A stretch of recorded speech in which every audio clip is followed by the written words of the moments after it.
எல்லோருக்கும் வணக்கம். I welcome our distinguished guest, chief guest, Kani sir, Lakshmi Priya, Abhinaya ma'am, Gopi sir, Godandam, and other technician and press and media. So இது வந்து என்னோடய ரெண்டாவது படம். First படம் குறை ஒன்றுமில்லைன்னு ஒரு படம் பண்ணேன் 10 வருஷத்துக்கு முன்னாடி. ஸோ ப்ரெஸ் அண்ட் மீடியா வந்து இதுக்கு முன்னாடி நல்லா சப்போர்ட் பண்ணிங்க. So I request press and media to give the same support for this movie also. And I thank our entire team and our partners, everyone who supported through this journey. இந்த படம் வந்து ஒரு family drama. It will connect everyone. And this is releasing on worldwide on April 3rd. I request all your kind support for the movie. Thank you. Choreographer Harish அவர்களை மேடை கிடைக்கும். Costume design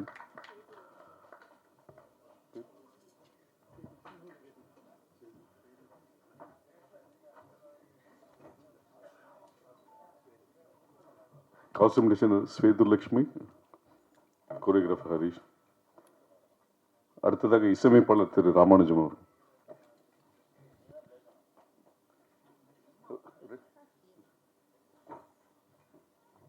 அனைவருக்கும் வணக்கம். Thank you so much to be part of this film. And தெரியல என்ன பேசணும்னு தெரியல. So நீங்கள் பார்த்தீங்க ட்ரெய்லர், சாங்ஸ் எப்படின்னு நீங்கள் தான் சொல்லணும். I am more curious to know how it was. I hope நீங்கள் எல்லாருமே என்ஜாய் பண்ணுவோங்கன்னு நினைக்கிறேன். நல்லா வந்திருக்கு ஸ்கோர் பாட்டு எல்லாமே நல்லா வந்திருக்கு. It's a complete team work. என் கூட ஜீவன் கூட வந்திருக்காரு. Is been a integral part of our team. Thanks Jeevan. And my entire team நிறையா பேர் இருக்காங்க. ஜஸ்ட் ஒரு சின்ன கிளாரிஃபை பண்ணணும்னு நினைக்கிறேன். லாஸ்ட் டைம் ஒருத்தர் மீடியாவில் இன்டர்வியூ பண்ணும்போது தெரியல, அவர் ஏஐ மியூசிக் அப்படி போட்டார். ஸோ ஜஸ்ட் சின்ன கிளாரிஃபிகேஷன். நீங்கள் கேட்டிருப்பீங்க, எல்லாமே லைவ் தான். இந்த படத்தில் ஒரு பெரிய ஒரு என்னன்னா, we have worked with legends like Pandit Vishwamohan Bhattji. ஜெய்ப்பூரில் போய் ரெக்கார்ட் பண்ணோம். ஸ்ட்ரிங்ஸ் வந்து கொச்சியில் ரெக்கார்ட் பண்ணோம். சென்னையில் வந்து மனோன்மணி மேம் சாரங்கி ரெக்கார்ட் பண்ணோம். கேபாஜி கிட்டார் ப்ளே பண்ணார், வாசிச்சார். ஃப்ளூட் வந்து நம்ம நவீன் பிஎம்கே சார் மும்பையில் ரெக்கார்ட் பண்ணார். So it's packed with entire legendary musicians. நாம தவிர எல்லாருமே லெஜெண்ட்ரி மியூசிஷியன்ஸ் தான் இருக்காங்க லிஸ்ட்டில். ஸோ ஐ எம் ஷுர் நீங்கள் வந்து you will feel good about the music. And of course the film has come out really well by God's grace. எல்லாருமே I hope you will like it. நன்றி. Thank you. நன்றி. அடுத்ததாக DOP Yuvraj Dakshan.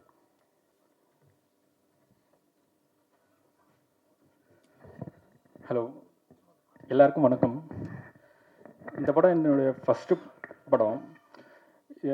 Director sir அவருடைய ரெண்டாவது படம். நான் இந்த ஃபிலிம் இண்டஸ்ட்ரியில் ஃபஸ்ட்டு நான் வரும்போது அவருடைய ஃபஸ்ட் படத்தில் தான் நான் வந்து அசிஸ்டன்ட் டைரக்டராக வந்து ஜாயின் பண்ணுறேன் ஃபஸ்ட்டு. இப்போ அவருடைய ரெண்டாவது படத்தில் என்னை கேமராமேனாக போட்டிருக்காரு. ரொம்ப தேங்க்ஸ் சார். அதான். அதுக்கப்புறம் கனி சார், நான் ஷூட்டிங் ஸ்பாட்டில் அதிகமாக திட்டம் வாங்குறது கனி சார் கிட்ட தான். படம் பார்த்துட்டு ஃபஸ்ட்டு படம் நல்லா இருக்குன்னு, ரொம்ப பிடிச்சிருக்கு உன் ஒர்க்கு அப்படின்னு சொன்னதும் கனி சார் தான். எனக்கு படம் முடிகிற வரைக்கும் எப்படி நம்ம ஒர்க் பண்ணியிருக்கோம் அப்படின்னு தெரியல.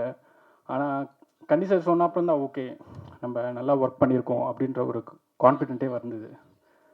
அதுக்கப்புறம் கூட இந்த லக்ஷ்மி மேம் எல்லாருமே வந்து என்ன சொல்கிறது, ஃபஸ்ட்டு புது டீம், ஆனால் ரொம்ப கோஆப்ரேட் பண்ணாங்க. கனி சாருக்கும் ஏதாச்சும் சார் இது பண்ணிக்கலாமா அப்படின்னு கேட்கும்போது அவர்கிட்டேருந்து அடிக்கடி வர ஒரே வார்த்தை தான், தாராளமாக பண்ணுங்கள் அப்படின்னு தான் சொல்லுவார். அந்த மாதிரி என்கரேஜ் பண்ணி இந்த டீமை மூவ் பண்ணார். அப்புறம் அருண் சார், ப்ரொடியூசர் சார், நீங்கள் இந்த மாதிரி ப்ரொடியூசர் சார் எங்கேயும் பார்த்துருக்க முடியாது. ஏன்னா அவர் வந்து எப்படின்னா எல்லா வேலையும் செய்வார். எல்லாருக்கும் ஃபுட்டு வாங்கி தர்றது, ஏதாச்சும் கூட இருக்கிற சின்ன சின்ன அசிஸ்டன்ஸ் பொருள் தூக்கணும், அந்த மாதிரிலாம் வாடா நான் பண்ணுறேன்டா வாடா அப்படின்னுவார். அந்த மாதிரி ப்ரொடியூசர் அவர் மாதிரி நீங்கள் யாரும் பார்த்துருக்கவே முடியாது. ஸோ ஃபுல்லாக ஒரு டீம் ஒர்க்காக இது பண்ணியிருக்கோம். நீங்கள் பார்த்துருப்பீங்க எப்படி இருக்கும், எப்படி இருந்திருக்குன்ட்டு, அவுட் வந்திருக்குன்ட்டு. நீங்கள் எல்லோரும் சப்போர்ட் பண்ணணும்னு நினைக்கிறேன். தேங்க்யூ. நன்றி. அடுத்ததாக கோரியோகிராஃபர் ஹரிஷ்.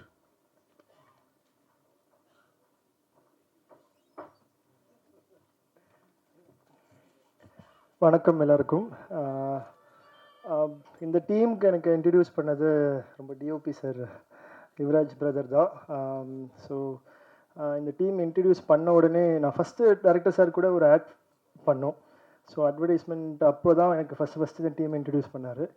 ஸோ நான் ராம் சார் கூட ஒர்க் பண்ணும்போது இட்ஸ் வாஸ் லைக் ரொம்ப ஹம்பிள், ரொம்ப கைண்ட் ஹார்ட்.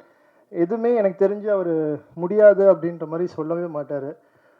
எது ஒரு மாதிரி பிளான் பண்ணாலும் அவர் வந்து ஒரு க்ரீன் சிக்னல் தான் எப்போவுமே கொடுப்பாரு. ஸோ அவர் பாசிட்டிவிட்டி என்கிட்ட எனக்கு ரொம்ப பிடிக்கும் அவர்கிட்ட. ஸோ அதே மாதிரி தான் இந்த மூவியில் ஒரு சிங்கிள் ஷாட் ஒன்று ட்ரை பண்ணோம். ஸோ டிஸ்கஷன் அப்போது சிங்கிள் ஷாட் அப்படின்னோடனே ஒரு சின்ன எனக்கு ஒரு ஷாக் இருந்தது. ஏன்னா டோட்டலாக நாங்கள் வேறு ஒன்று பிளான் பண்ணியிருந்தோம் முன்னாடி. ஸோ ஒரு டிஸ்கஷன் அப்போது கூப்பிட்டு இருந்தாங்க, போய் பார்க்கும்போது இப்படி பண்ணலாம், இந்த மாதிரி பண்ணலாம் அப்படின்னு சொல்லிட்டு. ஸோ அந்த டைமில் கனி சாரும் ஒரு குட்டியாக டான்ஸ் ஆடணும் அப்படின்னு ஒரு பிளான் பண்ணோம். ஸோ கனி சார் வந்து ஒரு மொத்த டீமுமே ஒரு படபடப்பாக தான் இருந்தோம் அவர் ஓகே சொல்லணும்னு. பட் சார் வந்து ரொம்ப கம்போஸ் பண்ணிடலாமா சார், அது பண்ணிடலாம், அதெல்லாம் ஓகே தான் அப்படின்ட்டு. ஏன்னா சாரோட இது நிறையா நான் பார்த்துட்டு சொன்னேன், சார் அந்த தப்புலாம் வச்சு ஆடி இருந்தீங்க நிறையா மூவியில், சார் கொஞ்சம் பண்ண முடியும், பண்ணி கொடுக்க முடியுமான்னு சார் எதுவுமே சொல்லலை. எஸ் கண்டிப்பாக பண்ணிடலாமா சார்னு சூப்பராக பண்ணி கொடுத்தாரு. அண்ட் குட்டி கலக்கிட்ட, நீனுமே சூப்பராக பண்ணுறடா, ஓகே. அண்ட் மேம் அவங்களுமே எக்ஸ்ப்ரெஷன் வேறு லெவல். அண்ட் யுவராஜ் சார் சொன்ன மாதிரி தான் ப்ரொடியூசர் வந்து வேறு லெவல். அவர் வந்து எனக்கு எப்படி சொல்கிறதுனா ரொம்ப இந்த டீமே வந்து ரொம்ப ஃப்ரெண்ட்லியான டீம். எனக்கு ரொம்ப பாசிட்டிவிட்டி கிடைக்கும் இந்த டீம் கிட்ட. அண்ட் தேங்க்ஸ் டு யூனிவர்ஸ் இந்த டீமோட கனெக்ட் பண்ணுறதுக்கு. அண்ட் ஆர்ட் டிபார்ட்மெண்ட் அவருமே நான் எதிர்பார்க்கல, நிறைய விஷயம் அவ்வளோ சூப்பராக இந்த ஃப்ரேமில் பார்க்கும்போது தெரியுது. அஸ் அ காமன் பர்சனாக நான் பார்க்கும்போது என்னால் கனெக்ட் பண்ண முடியுது நிறையா டீசர் அண்ட் அந்த லைன்ஸ் எழுதுனது, அது வே ஆஃப் எப்படி எடுத்திருக்கீங்கன்றது. அண்ட் யுவராஜ் ப்ரோ செம்மையாக இருக்குது ஃப்ரேம்லாம் பார்க்கும்போது. எனக்கு சீரியஸாக சொல்லணும், ஐ டென்ட் எக்ஸ்பெக்ட் திஸ். செம்மையாக இருக்குது, சூப்பராக இருக்குது, எனக்கு ரொம்ப பிடிச்சிருக்கு. And creative producer Charan sir அவருமே சரி, அதான் நான் சொல்கிறேன் இல்லை, இவங்க எல்லாருமே பார்த்தீங்கன்னா ரொம்ப காமன் கம்போஸ். எனக்கு ரொம்ப ஒர்க் பண்ண பிடிச்ச team. And thank you so much for the opportunity. Thank you sir, thanks sir. நன்றி. அடுத்ததாக கலை இயக்குனர் சங்கர்.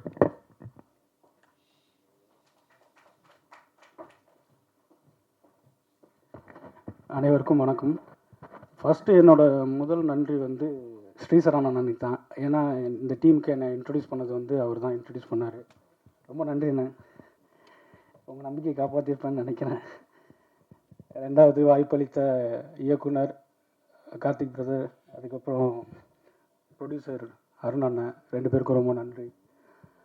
அப்புறம் இந்த படத்தில் வந்து ஒரு செட்டு ஒன்று போட்டிருக்கோம், அதாவது ஹீரோவோட வீடு. அது பார்த்துட்டு என்னை ஃபஸ்ட் டைம் வந்து சமுத்திரகனி சார் கூப்பிட்டு பாராட்டினது எனக்கு ரொம்ப சந்தோஷமாக இருந்தது. ரொம்ப நன்றி சார். அதுக்கப்புறம் கூட இருக்கிற மற்ற ஆர்டிஸ்ட் அவங்க எல்லாருக்குமே நன்றி. அதுக்கப்புறம் என் கூட வேலை பார்த்த என்னோட அசிஸ்டன்ஸ் முரளி, அர்ச்சனா, ரகு, அப்புறம் என் கூட வேலை பார்த்த என்னோட டீமில் இருந்த எல்லாருக்கும் ரொம்ப நன்றி. நன்றி. அடுத்ததாக ஸ்வேதுலக்ஷ்மி, கௌசன் டிசைன்.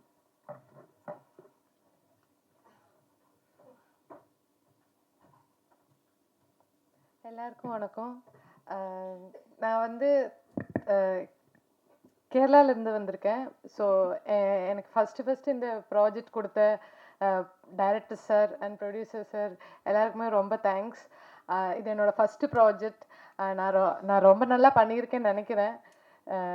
ஸோ எனக்கு ரொம்ப thanks for this project sir. நன்றி. அடுத்ததாக எடிட்டர் தினேஷ்.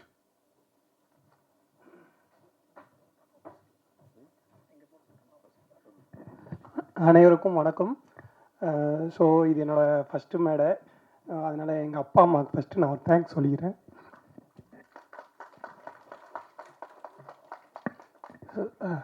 ஸோ என்னோட குருஜி ஜெகன் அண்ணாவுக்கு தேங்க்ஸ் சொல்கிறேன். அப்புறம் டைரக்டர் கார்த்திக் அவருக்கும் நான் தேங்க்ஸ் பண்ணிக்கிறேன்.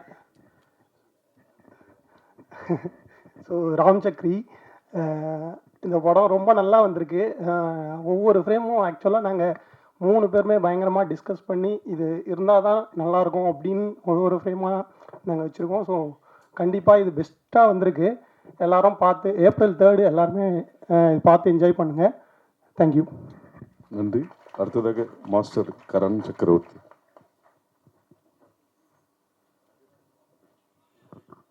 அனைவருக்கும் வணக்கம். இந்த படம் ரொம்ப சூப்பராக வந்திருக்கு. எல்லாரும் போய் தேட்டரில் பாருங்கள். எங்கள் அப்பாவுக்கு சமுத்திரகனி சாரை ரொம்ப பிடிக்கும். சின்ன வயசுலேருந்து வெறித்தனமான ஃபேனு. இப்போ அவர் கூட நான் படமே நடிச்சிட்டேன். என்னோட எங்கள் அப்பாவுக்கு இது ரொம்ப சந்தோஷம். டைரக்டர் சாருக்கு வணக்கம்.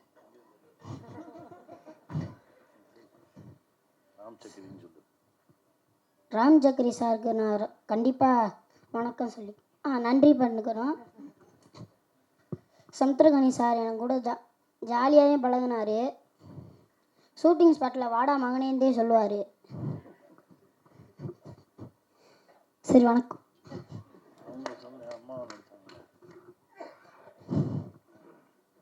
எனக்கு அம்மாவை நடித்தவங்களும் சூப்பராக நடித்தாங்க. வணக்கம். தேங்க்யூ. நன்றி. அடுத்ததாக கிரியேட்டிவ் ப்ரொடியூசர் ஸ்ரீ சரவணன்.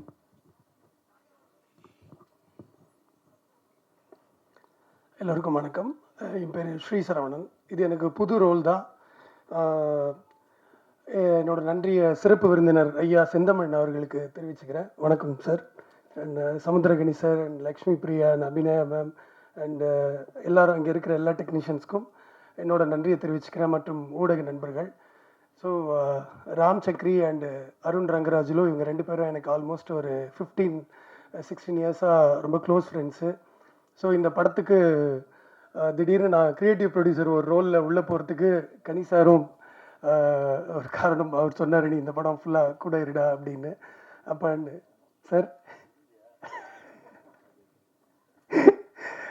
முடிஞ்ச அளவுக்கு இருந்திருக்கேன்னு நினைக்கிறேன் சார்.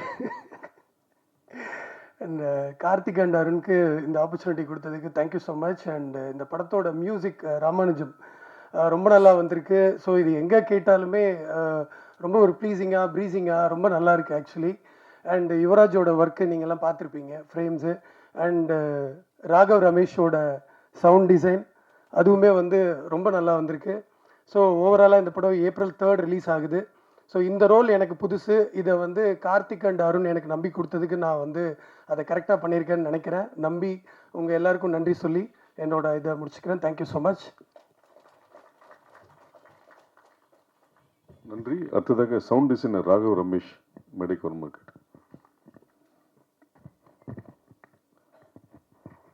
அப்படியே பேசுவோம்.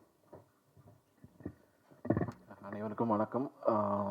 இந்த படம் வந்து ஒரு ஹோல்சம் எக்ஸ்பீரியன்ஸாக இருந்துச்சு. சவுண்ட் பண்ணவும், ஆர்டிஸ்ட் எல்லாரோட பெர்ஃபார்மன்ஸ் பார்க்க, அவங்க நடித்தது, ஓவரால் எல்லாரோட இதுவுமே அவ்வளோ சூப்பராக இருந்துச்சு. அண்டு டெக்னீஷியன்ஸ், மியூசிக் பண்ணவர், எடிட் பண்ணவங்க, டைரக்டர் வந்து சவுண்டுக்கு ஒர்க் பண்ண அவ்வளோ ஸ்பேஸ் கொடுத்தாரு.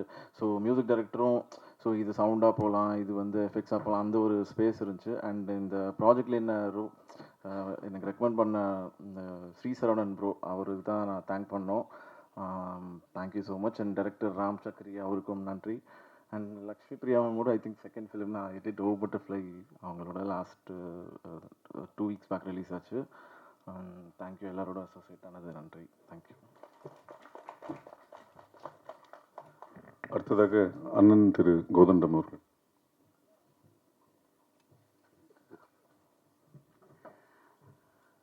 அனைவருக்கும் வணக்கம்.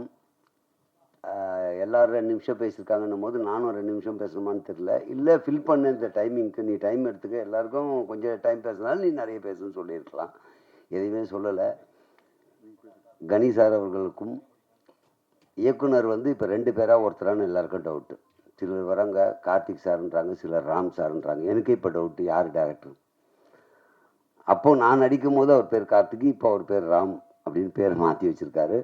ராம் சாருக்கு நன்றி, தயாரிப்பாளர் அருள் சாருக்கு நன்றி, மற்றும் இந்த திரைப்படத்தில் நடித்த அனைவருக்கும் மனமார்ந்த நன்றியும் இங்கே வந்திருக்க உங்களுக்கு நன்றி. இதில் வந்து மிக முக்கியமானது என்னென்னா, எனக்கு அடிபட்டுச்சு ஷூட்டிங்கில், பேண்டேஜ் போட்டாங்க, ஜூஸ் கொடுத்தாங்கன்னு சொன்னால் இருக்கிற நம்ம கேட்குற நமக்கு சந்தோஷமாக இருக்கும். ஏன்னா இந்த படம் கூப்பிட்டுருக்கிற நீங்கள் எல்லாமே பார்த்து இதுக்காக நீங்கள் பாராட்டுறதுக்காகவும் இல்லை அது பார்த்து சொல்கிறதுக்காக வந்திருக்கீங்க. பட் வெளியே இருக்கிற ஆடியன்ஸுக்கு இந்த ஷூட்டிங் ஸ்பாட்டில் நடந்ததை பற்றி பெருசாக அவங்களுக்கு தேவையில்லை. இந்த படம் ஏன் பார்க்கணும், இந்த படத்தில் என்ன இருக்குது, அதுதான் அவங்களுக்கு வேண்டியது. அப்படி பார்க்க போனீங்கன்னா லேடிஸ் இருந்தால் தயவுசெய்து தப்பாக நினச்சிக்காதீங்க. ஒரு பொம்பளை மனசு தான் ஒரு பொம்பளைக்கு தெரியும்னு சொல்லி ரொம்ப டைலாக் பேசியிருப்பீங்க. இந்த படம் ஒரு ஆம்பளை மனசு தான் இன்னொரு ஆம்பளைக்கு தெரியும்னு எடுத்திருக்கார் படத்தை. இந்த லேடிஸ் வந்து உண்மையிலேயே ஒரு தாய் பிரசவ வலி என்பது அவர்களால் மட்டும்தான் உணர முடியும், வேறு யாராலையும் உணர முடியாது. அது மரண வலி. அந்த மாதிரி வலி இது வரைக்கும் உலகத்திலேயே அந்த மாதிரி ஒரு வலி அனுபவிக்க முடியாது அப்படின்னு சொல்லுவாங்க இல்லையா. அந்த படத்தில் அதையே கொஞ்சம் மாற்றி காமிச்சிருக்காங்க. அது மாற்று கருத்தெல்லாம் இல்லை. அந்த வலி யாராலையும் தாங்க முடியாத வலி. அது மறு ஜென்மம் எடுப்பதற்கு சமம். ஒரு ஆண் தன்னுடைய குழந்தை அப்பா கிட்ட வந்து கேட்குது ஒரு பொருளை, வாங்கி தர முடியாமல் சாகிறான் இல்லையா, அந்த வலி அதைவிட மிகப்பெரிய வழியாக ஒவ்வொரு அப்பாவும் ஒவ்வொரு நாளும் பல முறை செத்துக்கிட்டு இருக்காங்கன்றதுதான் உண்மை. அந்த மகனுக்கு மட்டும் இல்லை, இப்போது அந்த படத்து மூலிமா பார்க்கும்போது தான் தெரியுது அந்த வலி. குழந்தை கேட்கும்போது வாங்கி தர முடியலன்னு மட்டும் இல்லை, மனைவி கேட்டு கூட வாங்கி தர முடியலன்ற ஒரு மிகப்பெரிய வலி ஒவ்வொரு ஆணுக்கும் இருக்கிறதுன்றது இந்த படத்தில் ரொம்ப தெளிவாக சொல்லியிருப்பாங்க.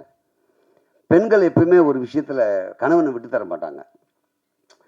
வீட்டில் திட்டுவாங்க, அது எல்லாம் நடக்கும். ஆனால் வெளியே விட்டு கொடுக்காம ஒரு மனைவி எல்லா இடத்துலையும் கௌரவமாக பார்த்துப்பாங்க. குழந்தைகிட்ட கூட அப்பாவை பற்றி தப்பாக பேசினா கோபம் வரும். ஆனால் அதில் எங்களுக்கு வில்லங்கமே என்னென்னா, காப்பாற்றி விடுறேன்ட்டு அங்கே நல்ல பேர் வாங்கிட்டு அந்த நல்ல பேருக்காக நாங்கள் அவஸ்தைப்படுறது இருக்க, அதை பற்றி ரொம்ப தெளிவாக படத்தில் சொல்லியிருக்காங்க. இது ஏன்னா, பெண்கள் எங்களை ரொம்ப காப்பாற்றி விட வேண்டாம், காப்பாற்றுன்ற பேரில் எவ்வளோ சிக்கலில் மாட்டி விடுறீங்க இந்த படத்தில் வந்து பார்த்தீங்கன்னா தெரியும். அந்த மாதிரி பல விஷயங்கள் இந்த படத்தில் இருக்குது. இன்னொன்று, ஆண்கள் அழுவாதீங்க, ஆண்கள் அழக்கூடாது அப்படின்வாங்க. ஆண்கள் வந்து அழவே கூடாது, வீரமானவங்க அப்படின்னு சொல்லியிருப்பாங்க. அப்படி சொல்லி நம்ம வந்து எந்த அழுகையும் வெளியே காட்டாமல் ஒரு நாள் ரொம்ப மனசு ஒடிஞ்சு எல்லா இடத்துலையும் அதோடைய வெளிப்பாடு வேறு மாதிரி இருக்கும். அந்த சீனை ரொம்ப தத்ரூபமாக, கண்ணிலேருந்து தண்ணியும் வராது, கண் கலங்கி கணேசர் நிறைய சீனில் நான் பார்த்த வரைக்கும் இது ஒவ்வொரு தகப்பனும் ஒவ்வொரு ஆணினுடைய வழியாக தான் அதை பார்த்தனே தவிர அவ்வளோ அருமையாக பண்ணியிருந்தார் அந்த சீனை.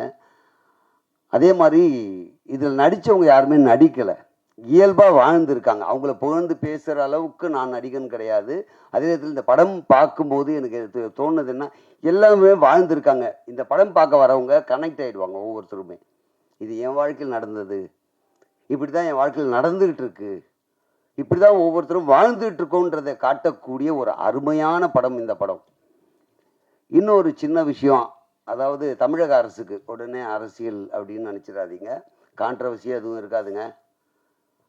என்னென்னா, பல திரைப்படங்கள் ரிலீஸ் ஆக மாட்டேங்குது, தேட்டர் கிடைக்கல, ஒரு பிரச்சனை இருக்குது.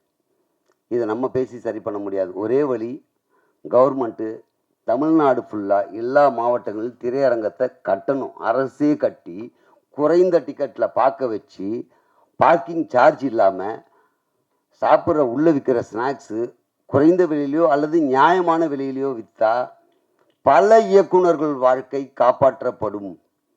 அதே மாதிரி நீங்கள் நினைக்கிற மாதிரி மற்ற துறையில் ஒரு போக்குவரத்து துறைனா ஒரு யூனியன், அந்த ஒரு யூனியன் தான் நடத்தும் அல்லது நிறுத்தும், ஏதோ ஒன்று பண்ணும். சினிமாவில் ஒரு சீன் எடுக்கிறதுக்கு நாங்கள் 24 கிராஃப்ட்டு ஒன்றா சேரணும். இந்த 24 யூனியனும் வாழ்ந்துட்டுருக்கு. ஸோ அந்த 24 யூனியன் வாழ்க்கையை காப்பாற்ற வேண்டியது யார் அப்படின்னு பார்த்தீங்கன்னா இன்றைக்கி அரசுக்கும் பொறுப்பு இருக்குது. பல திரைப்படங்கள் ரிலீஸ் ஆகாதனால நிறைய பேர் வாழ்க்கை ஸ்தம்பிச்சு போகுது. சினிமா நாங்கள் என்டர்டெயின்மெண்ட் தானங்கன்னா இல்லை, பலருடைய வாழ்க்கை. உங்களுக்கு பொழுதுபோக்காகவும் பல கருத்துக்களையும் சொல்லி இருந்தாலும் கூட பலருடைய வாழ்க்கை, பலருடைய லட்சியம். இயக்குனருக்கு அது லட்சியம், இசையமைப்பாளருக்கு லட்சியம், பாடலாசிரியருக்கு லட்சியம், அவங்களுக்கெல்லாம் லட்சியம் இந்த படம் மூலிமா நம்ம வெளியே வந்துட மாட்டோமான்னு.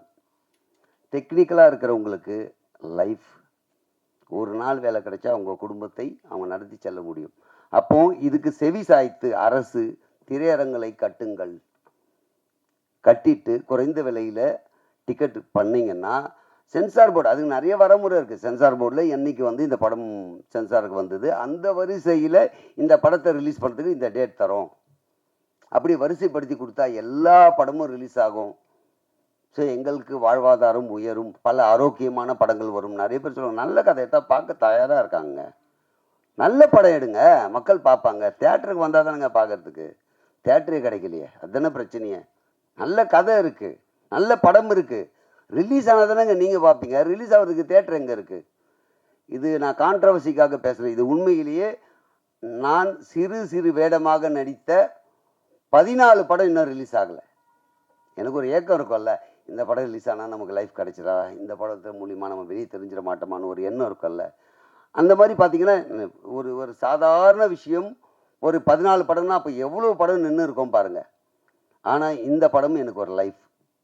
மேடி ஏறி மைக்கு முன்னாடி வந்துட்டாவே போய் சொல்லுவாங்களே, அதே மாதிரி சொல்கிறேன்னு நினைக்காதீங்க. படமே இன்னும் ரிலீஸ் ஆகல, எப்படா லைஃப்னா இந்த படத்தில் எனக்கு நம்ம ராம் சார் வாய்ப்பு கொடுத்தாரு. இந்த வாய்ப்பு மூலயமா கணேஷ் சார் அவருடைய படத்தில் எனக்கு மிகப்பெரிய ஒரு ரோல் கொடுத்துருக்காரு. ஸோ அதனால் இந்த படம் எனக்கு ஒரு லைஃப்பை கொடுத்துருக்குன்றது தான் நிதர்சன உண்மை.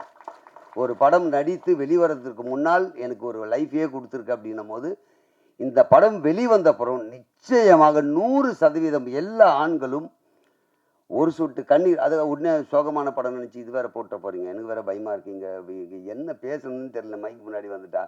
அதனால் இது சோகமான படம் இல்லை, அவனுடைய வலியும் வேதனையும் வெளிக்காட்டக்கூடிய படம்.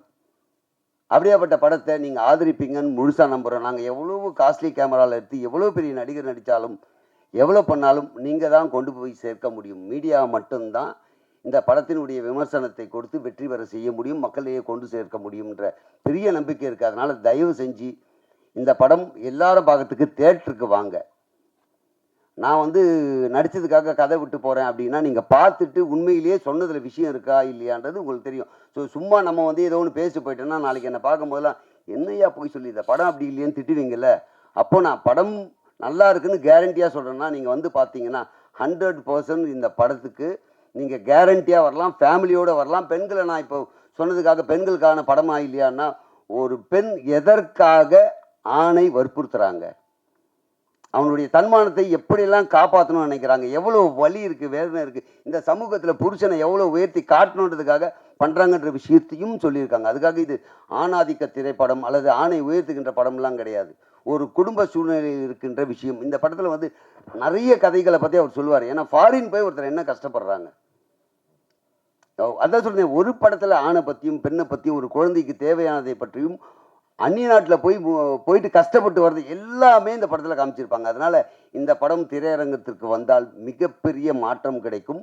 அது லைஃபே சேஞ்ச் ஆகும்னு நினைக்கிறேன். எல்லார் குடும்பத்திலையும் இனிமேல் இப்படி தான் இருக்கணும், இப்படி இருக்கலாம், இது சரி இது தப்புன்ற பல விஷயம் புகுத்தி கொடுத்துருக்கிற படம். உண்மையிலேயே அனைவரும் வந்து வெற்றி பெற செய்வீர்கள் என்ற முழு நம்பிக்கையோடு விடைபெறுகிறேன். நன்றி, வணக்கம், தேங்க்யூ.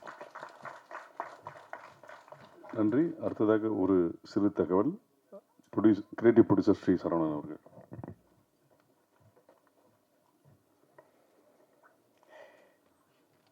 இல்லை, இந்த படத்தில் கனி சார் அண்டு ஜிவிஎம் சாரோட காம்பினேஷன் தான். ஏன்னா ஸ்பாட்டில் வந்து அதோட காம்போ வந்து பயங்கரமாக ஒர்க் ஆகிருந்தது. அதை பற்றி சொல்லணும்னு நினச்சேன், அது மறந்துட்டேன். அது டெய்லியுமே அந்த சீன்ஸ் அங்கே பார்க்கும்போதே அது அவ்வளோ லைவாகவும் அண்ட் அவ்வளோ அழகாகவும் இருந்தது. ஸோ ஜிவிஎம் சார் இங்கே இல்லை, அதனால் அவரை பற்றின ஒரு சில வார்த்தைகளுக்காக அதை ஞாபகப்படுத்துறதுக்காக நான் இதை சொல்கிறேன். அண்டு இந்த படத்தோட கோ டைரக்டர் மரா பற்றியும் சொல்லணும். ஏன்னா மரா வந்து அவ்வளோ உழைச்சிருக்காப்புல. மரா இங்கே இருக்காப்லையா? ஸோ மரா உங்களுக்கு யாரும் தெரியாதனால இன்ட்ரோ கொடுக்குறேன். Thank you so much. நன்றி. அடுத்ததாக நாயகி அபிநயா அவர்கள்.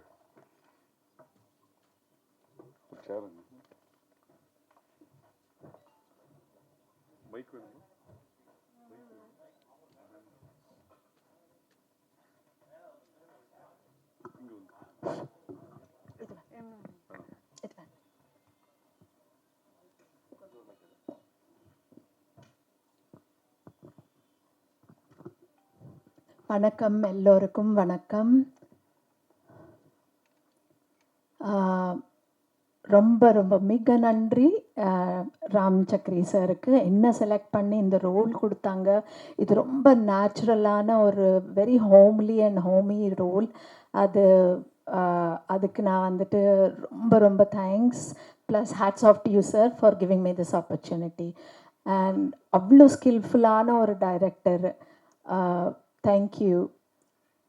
ஸோ எனக்கு என்னோட இது திறமையை பார்த்து என்னோட ஸ்கில் செட்டுக்காக என்னோட டைரெக்டாக கம்யூனிகேட் பண்ணி ஸ்கிரிப்ட்லேருந்து எல்லாமே ஸ்டெப் பை ஸ்டெப் அந்த வேலை எல்லாமே அசிஸ்டன்ட் டைரக்டருக்கு கொடுக்கலாம்.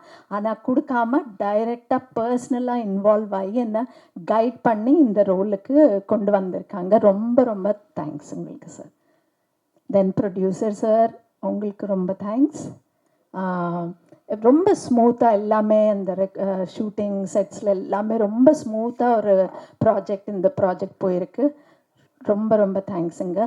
So my father figure and king மாதிரி எனக்கு ஃபிகர் வந்துட்டு சமுத்திரகனி சார். ரொம்ப ரொம்ப தேங்க்ஸுங்க. அவங்களுக்கும் தேங்க்ஸ் சொல்கிறேன். முதல்ல வந்துட்டு ரொம்ப சீரியஸாக இருந்துட்டு இருப்பார். ஸோ எனக்கு கொஞ்சம் நர்வஸாக இருக்கும். ஆனால் ஓவர் த இயர்ஸ் நாங்கள் இவ்வளோ பழகினது எங்களோட பாண்டிங் இதெல்லாமே ரொம்ப இதுவாக இருக்கும். அக்செப்ட் பண்ணி என்ன இதுக்குள்ளே கொண்டு வந்திருக்காங்க. ஸோ இதுக்கு வந்துட்டு ஃபஸ்ட்டு டைரக்டர் சார் வந்துட்டு ஸ்கிரிப்ட் அதெல்லாமே என்ன கைட் பண்ணுவாங்க. அதுக்கப்புறம் சமுத்திரகனி சார் என்னோட உட்காந்துட்டு எல்லாமே ஸ்டெப் பை ஸ்டெப் எப்படின்ட்டு வெரி ஸ்மூத்தாக இந்த இது கொண்டு போயிருக்காங்க. ரொம்ப ரொம்ப தேங்க்ஸுங்க. Then next thanks is to the Gautham sir.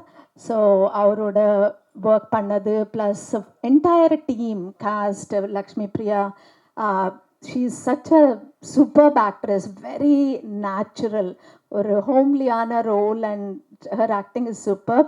and Karan இது ரொம்ப ஒரு வெரி சிங்க் ஆயிட்டோம் நாங்கள் எல்லாமே அவ்வளோ இதுவாக as a team very natural. அந்த ஃபியர் அந்த நர்வஸ்னஸ் இல்லாமல் எல்லாருமே அவ்வளோ ஒரு ஃபேமிலியாக நாங்கள் டீமாக ரொம்ப நல்லபடியாக பண்ணியிருக்கோம். We also gel like that. நம்மளோட அந்த சிங்க்ரனைசேஷன்ன்றது ரொம்ப நல்லபடியாக இருந்துச்சு. So thank you. I thank my family, my husband, my friends and fans, all of you. Thank you press and media and thank you everybody. என்னுடைய அன்பான வணக்கம். இந்த மேடையில் ஒரு சின்ன ஒரு வருத்தத்தோடு ஆரம்பிக்கிறேன். ஏன்னா எந்த ஒரு சினிமா ஈவெண்ட்னாலும் எப்போவுமே பார்த்தீங்கன்னா கலகலகலாக சட்டை போட்டிருக்க நிக்கில் முருகன் இன்றைக்கி வந்து வெறும் ஒரு கருப்பு கலரில் போட்டிருக்கும்போது நம்ம கொஞ்சம் ஒரு மன வருத்தமாக இருக்குது. கொஞ்ச நேரத்தில் மாற்றிடுவார். கோதண்டம் அவர்கள் இந்த படத்தை பற்றி நிறைய பேசினார். ஏன்னா அவர் அந்த படத்தை பார்த்துட்டாரு. நான் அந்த படத்தை பார்க்கல. ஆமாம், முக்கியமான இந்த மொத்த டீம் சார்பாக நான் உங்களுக்கு ஒரு கேள்வி கேட்குறேன். கோதண்டம் உள்ளார பேசினார், அதுலேருந்து ஏதாவது உங்களுக்கு புரியுதா? உண்மையாக சொல்லுங்கள். இல்லை இல்லையா? அதான் நாங்கள் எதிர்பார்த்தோம்.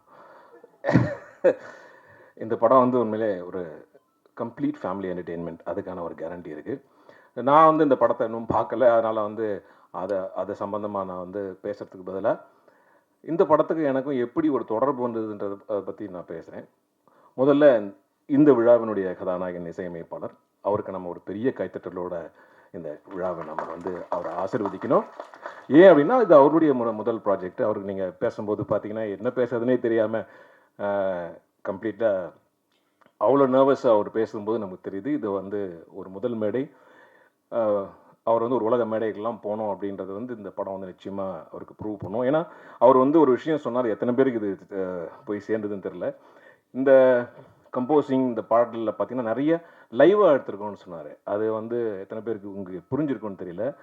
இப்போல்லாம் வந்து பார்த்தீங்கன்னா ரொம்ப ஒரு ஏஐ மோட், நிறைய டெக்னிக்கல் விஷயங்கள்லாம் கம்போசிங்கில் இருக்குது. சும்மா நம்ம கம்போஸர் சாங்னா அதே ஒரு சாங் ஒரு மூடு கொடுத்த உடனே சாங் அதுவே கம்போஸ் பண்ணி கொடுத்துருது. அவ்வளோ ஒரு டெக்னிக்கல் ஃபெசிலிட்டிஸ் உள்ள இந்த ஜென்ரேஷனில் லைவ் ஆர்டிஸ்ட், நேரடி கலைஞர்களை வைத்து ஒரு ஸ்டுடியோவில் அவங்க அப்படியே வாசித்து அதை அப்படியே ரெக்கார்ட் பண்ணி அதை சேர்த்துருக்கிறது தான் அவர் வந்து மீன் பண்ணார். பெரிய பெரிய ஆர்டிஸ்ட் எல்லாருமே அதில் வாசிச்சிருக்காங்கன்றது உண்மையிலே பார்த்தீங்கன்னா ஏன் அதுக்கு இந்த விழாவில் இந்த மேடையில் சொல்கிறோம் அப்படின்னா, அந்த இன்ஸ்ட்ருமெண்ட்ஸ் அவங்க நேரடியாக வாசிக்கக்கூடிய அவங்களுடைய மூடு, அந்த மூடு மூலயமா அவங்க வாசிக்கிற அந்த இன்ஸ்ட்ருமெண்ட்லேருந்து வரக்கூடிய ஒரு டோன் வந்து உண்மையான ஒரு உணர்வு தரும்.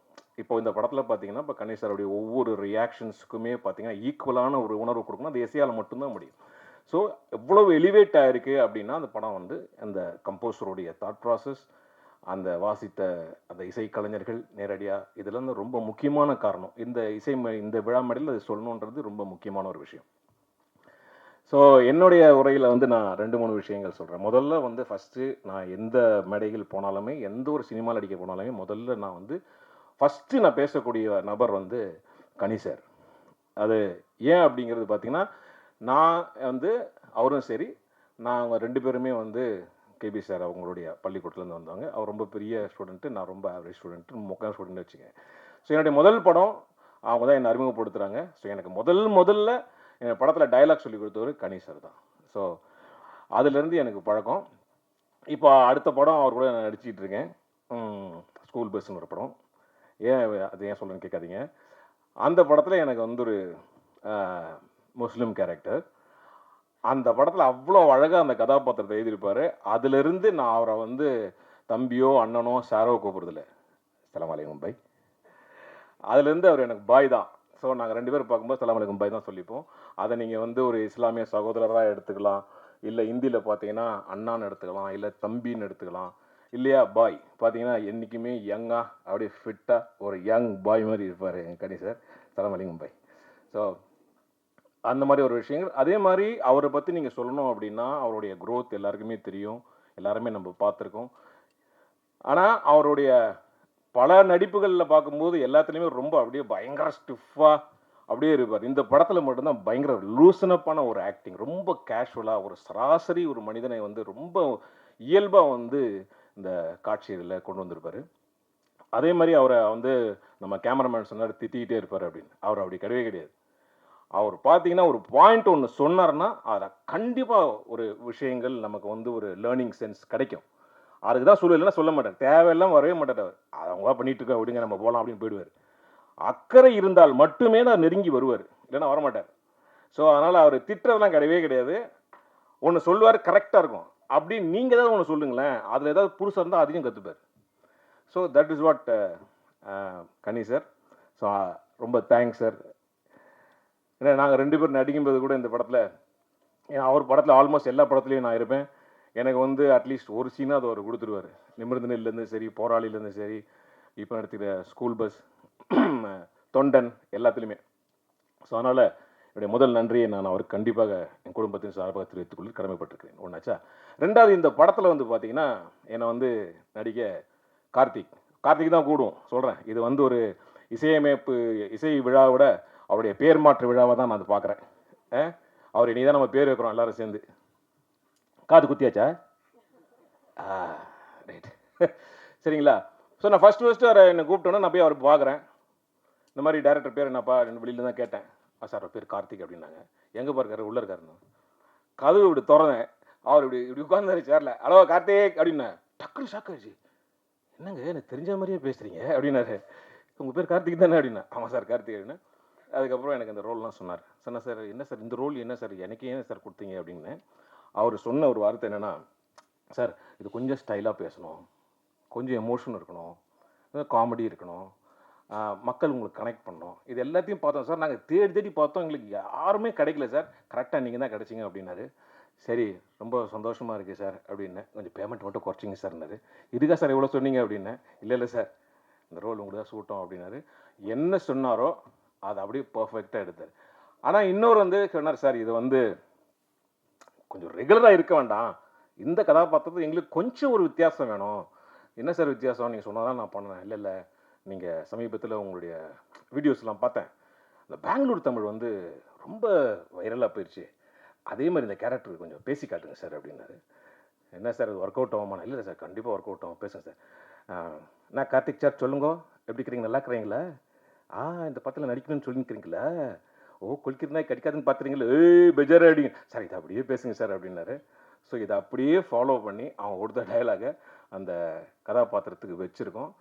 டெஃபினட்டாக இந்த 2 ஸ்க்ரீனிங்கில் பார்த்தவங்க எல்லாருமே வந்து ரொம்ப அப்ரிஷியேட் பண்ணியிருக்காங்க. நிச்சயமாக இது வந்து மக்கள் மத்தியில் போய் நல்லா சேரும்ன்றதை நான் ரொம்ப நம்புகிறேன். கார்த்திக் சார் மன்னிக்கவும். ராம் சக்கரி சார் வாழ்த்துக்கள். Thank you so much for the lovely opportunity. ரொம்ப என்ஜாய் பண்ணேன். அடுத்தபடியாக ப்ரொடியூசர் அருண் சார் ரொம்ப ஒரு பெருமை கூட முடிச்சு 30 செகண்ட்ஸ். ஓகே, நீங்கள் பார்த்தாலே தெரியும் பை.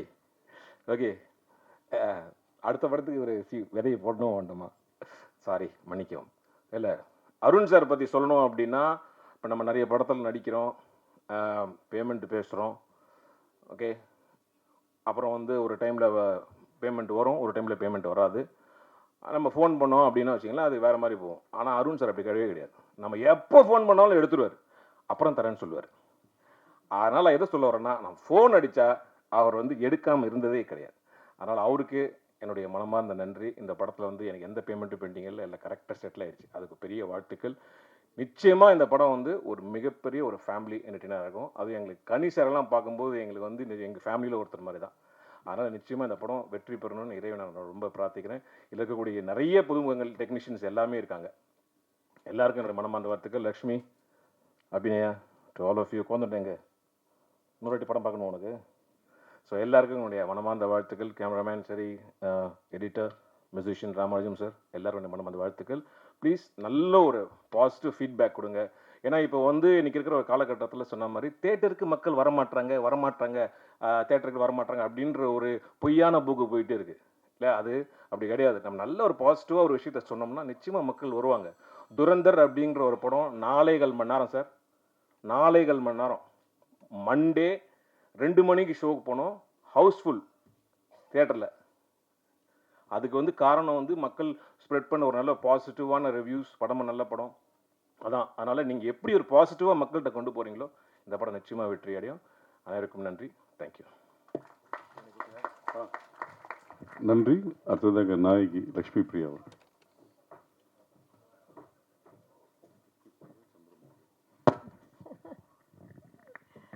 எல்லாருக்கும் வணக்கம். ஃபர்ஸ்ட் ஆஃப் ஆல் எனக்கு இந்த அழகான கேரக்டருக்கு என்னை சூஸ் பண்ணி எனக்கு இந்த ஆப்பர்ச்சுனிட்டி கொடுத்ததுக்கு ப்ரொடியூசர் அண்ட் டிரெக்டருக்கு ரொம்ப ரொம்ப தேங்க்ஸ். இது படத்தை தாண்டி இந்த மூவியில் நான் நிறைய நல்ல மனிதர்களை சந்தித்தேன். நிறைய அன்பான ஒரு செட்டில் இருந்தேன். நான் ரொம்ப ஹாப்பியாக ஒர்க் பண்ணேன். இவங்கள மாதிரி ஒரு ப்ரொஃபஷ்னல் டீமை நான் நிஜமாவே இன்னி வரைக்கும் பார்த்ததில்லை. அவங்களோட ப்ரொஃபஷனலிசம் என்னை வியக்க வச்சுச்சு. அவ்வளோ அந்த அளவுக்கு ஒரு ரிசர்ச்சாக இருக்கட்டும், பிளானிங்காக இருக்கட்டும், ஷூட்டில் எல்லாமே பண்ண டீம் இது. I really want to thank the entire team of assistant directors. அவங்க ரொம்ப உழைச்சிருக்காங்க இந்த படத்துக்காக. ஏன்னா பீச் சைடில் ஷூட் பண்ணோம், நீங்கள் பார்த்துருப்பீங்க. வெயிலில் ஒருத்தர் கூட ஒரு சோர்வடையாமல் ஃபுல்லாக எல்லா நேரமும் ஆனால் சிரிச்ச முகத்தோடையே வேலை செஞ்ச மொத்த டீம் எல்லாம் அங்கே இருக்காங்களா, ஸ்ப்ரெட் ஆகிருக்காங்க தெரியல. பட் அசிஸ்டன்ட் டைரக்டர்ஸ்க்கு ரொம்ப நன்றி. எல்லாரோட நான் இந்த செட்டில் வந்து நிறைய அன்பு, எளிமை இருந்துச்சு. அதுதான் எங்கள் படத்துலேயும் டிரான்ஸ்லேட் ஆகிருக்குன்னு நான் நம்புகிறேன். நீங்கள் பார்த்த ஃப்ரேம்ஸாக இருக்கட்டும், Yuvarajan team excellent work. And music பற்றி சொல்லணுன்னா, எவ்வளோ நான் ஒரு படத்தில் நடிச்சிருக்கேன், அந்த படத்தோட பாட்டு எனக்கே ரொம்ப பிடிச்சிருக்குன்னா அது எவ்வளோ ஒரு ஜாலி இல்லை. அந்த மாதிரி தான் நான் ஃபீல் பண்ணுறேன். இப்போ எனக்கு ரொம்ப பிடிச்சிருக்கு. It is been my favourite song. இதை பார்த்தீங்கன்னா ரிப்பீட்டில் போட்டு கேட்குற பாட்டு தான் இது. So thank you very much for a song sir. ஃபைனலாக என்னோடய ப்ளேலிஸ்ட்டில் ரிப்பீட்டில் கேட்க ஒரு பாட்டு இருக்குது எனக்கு. ஸோ ஃபேமிலியை கூட்டிகிட்டு போய் எல்லாருமா எந்தவித கவலையும் இல்லாமல், ஐயோ நம்ம பசங்க இந்த படத்தை பார்க்கலாமா, அவங்கள கூட்டிகிட்டு போகலாமா, என்ன இருக்கும், அதெல்லாம் எந்த வரியும் இல்லாமல் ஃபேமிலியோடு போய் பார்க்கக்கூடிய ஒரு படம். நிறையா அன்பு நிறைந்த படம். ஸோ இந்த மாதிரி படங்களை ப்ளீஸ் போய் தியேட்டரில் பார்த்து சப்போர்ட் பண்ணுங்கள். அவ்வளோதான். Thank you very much. நன்றி. அடுத்ததாக எழுத்தாளர் திரு செந்தமிழன் அவர்கள்.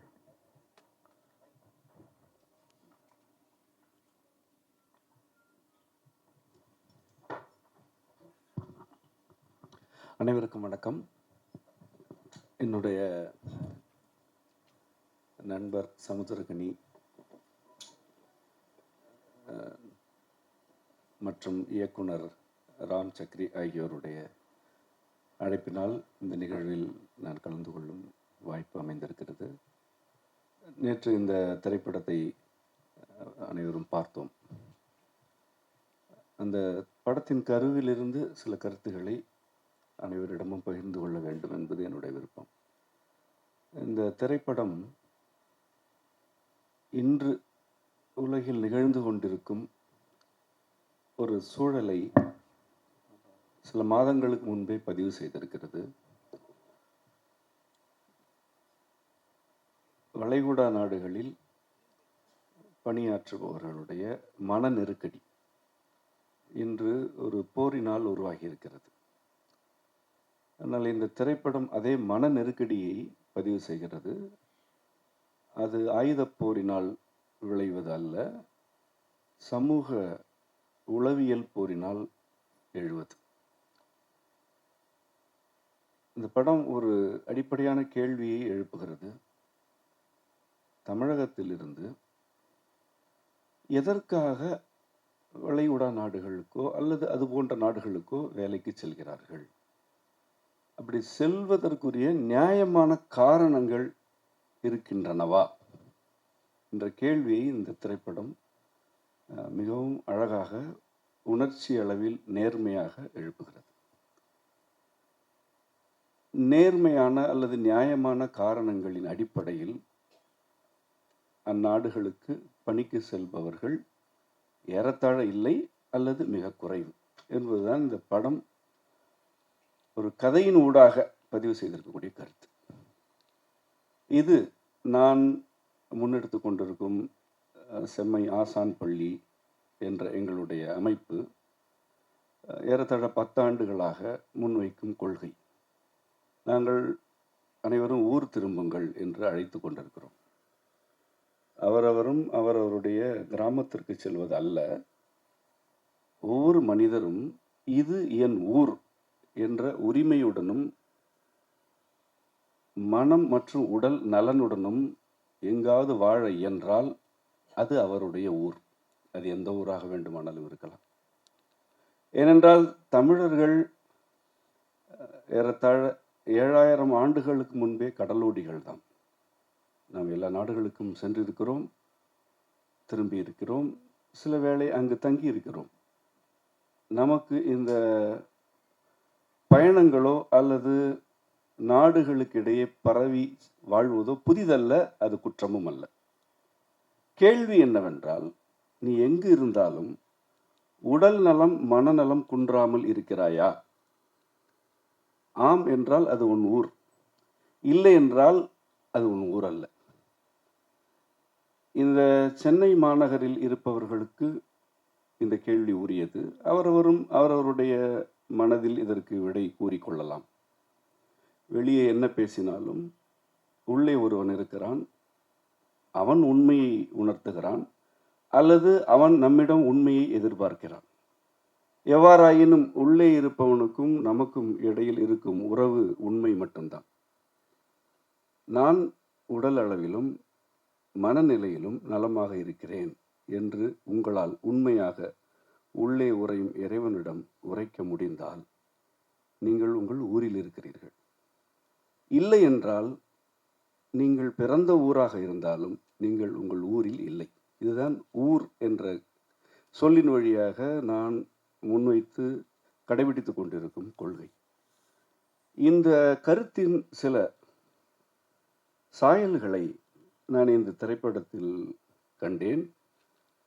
உண்மையில் ராம் சக்ரி எனும் இந்த இளைஞர் என்னுடைய கருத்துக்களை கேட்டுவிட்டு இந்த திரைப்படத்தை இயக்கவில்லை. அவர் திரைப்படத்தை ஏறத்தாழ முடிக்கும் தருவாயில் என்னுடைய உரையை கேட்டு என்னோட நண்பர் கனி வழியாக தொடர்பு கொண்டார். இதுவே இறைவனுடைய ஒரு அரவணைப்பு தான் என்பதனை நான் இந்த மேடையில் பதிவு செய்ய விரும்புகிறேன். அதாவது, உள்நோக்கம் இல்லாமல் அன்பு வழிபட்டு ஒரு கருத்து முன்வைக்கப்படுகிறது என்றால் அந்த கருத்தினை வெல்லச் செய்வதற்குரிய யாவற்றையும் இறைவன் அருளி நிகழ்த்துவான். மாறாக உள்நோக்கம் கொண்ட தன்னலம் கொண்ட கருத்துக்களை அவரவரும் முயற்சித்து தான் நிறைவேற்ற வேண்டும். இன்று இந்த திரைப்படம் வெளிவர இருக்கிறது. இது வெளிவரும் பொழுது உள்ள சூழலை நோக்குங்கள்.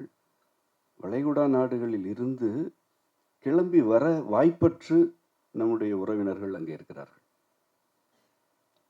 இங்கிருப்பவர்கள் அங்கு செல்வதற்கு நினைத்தாலும் அதற்கான அனுமதி மறுக்கப்பட்டு இங்கு இருக்கிறார்கள் என்றால் இதற்கு என்ன பொருள்? ஒரு சூழல் தனக்கு வேண்டுமென்றால் உங்களை அழைக்கிறது, வேண்டாம் என்றால் தூக்கி வீசுகிறது. இது எப்படி உங்களுடைய வாழ்க்கையை உறுதி செய்யும் சூழலாக இருக்கும், அல்லது இது எப்படி உங்களை அன்போடு அரவணைக்கும்? இன்று இந்த நிலை, நாளை இதனை விட கடுமையான சூழல்கள் தான் வர இருக்கின்றன. மிக மிக கூடுதலாக 2030க்குள் இந்த புவி சூழலும் மனித சமூகமும் தலைகீழான நிகழ்வுகளை எதிர்கொள்ளப் போகின்றன. இன்று நாம் ஒரு போர் சூழலில் தான் இருக்கிறோம். உங்கள் வீட்டில் அடுப்பெரிய வேண்டுமா இல்லையா என்பதை எங்கோ இருக்கும் ஒரு நாடு தீர்மானித்து விட்டது. இதுவே போர்தான். இது ஏன் நிகழ்கிறது என்ற கேள்வி இல்லாமல் இதிலிருந்து எப்படி தப்புவது என்று மட்டும் நீங்கள் எண்ணுவீர்கள் என்றால், இதனை விட கடுமையான நிகழ்வுகள் நிகழும் பொழுது உங்களால் தப்ப இயலாது. இது யாவர் மீதும் இருக்கும் அக்கறையின் வெளிப்பாடே அன்றி யாரையும் அச்சுறுத்துவதல்ல. பொதுவாக நான் என்னுடைய மாணவர்களிடம் கூறுவதும் கடைபிடிப்பதும் ஒன்று உண்டு. யாரையும் அச்சுறுத்தக்கூடாது,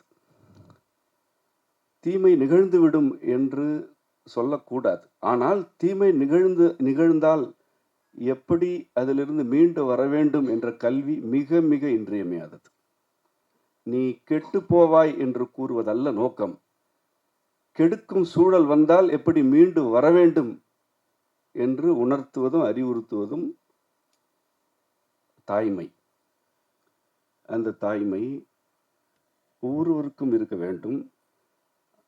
அது இந்த திரைப்படத்தின் வழியாக ஒரு கதையாக வெளிப்பட்டிருக்கிறது என்றுதான் நான் பார்க்கிறேன். ஊர் திரும்புதல் என்பது பொருளாதார வாய்ப்புகளை தூக்கி வீசிவிட்டு வெறும் கையோடு நிற்பது அல்ல. நீங்கள் உங்களுக்கு உரிய உடல் மற்றும் மனநலுடன் வாழ்வதற்கு எந்த சூழல் உகந்ததோ அதனை நீங்கள் ஏற்படுத்தி கொள்ள வேண்டும். இன்று நோய் பெருக்கம், மனநோய் பெருக்கம் ஆகியன நீக்கமர நிறைந்துவிட்டன. நீங்கள் வெற்றிகளை பற்றி நிறைய உரையாடுகிறீர்கள். நான் எதனை வெற்றி என்று உங்கள் வாழ்க்கையில் காண்பது? உங்கள் அனைவரையும் எனக்கு தெரியாது, தெரிந்து கொள்ள வேண்டிய தேவையில்லை. ஆனால் இந்த கூட்டம் வெற்றிகரமாக வாழ்கிறது என்று நான் எதனை வைத்து நம்புவது அல்லது புரிந்து கொள்வது?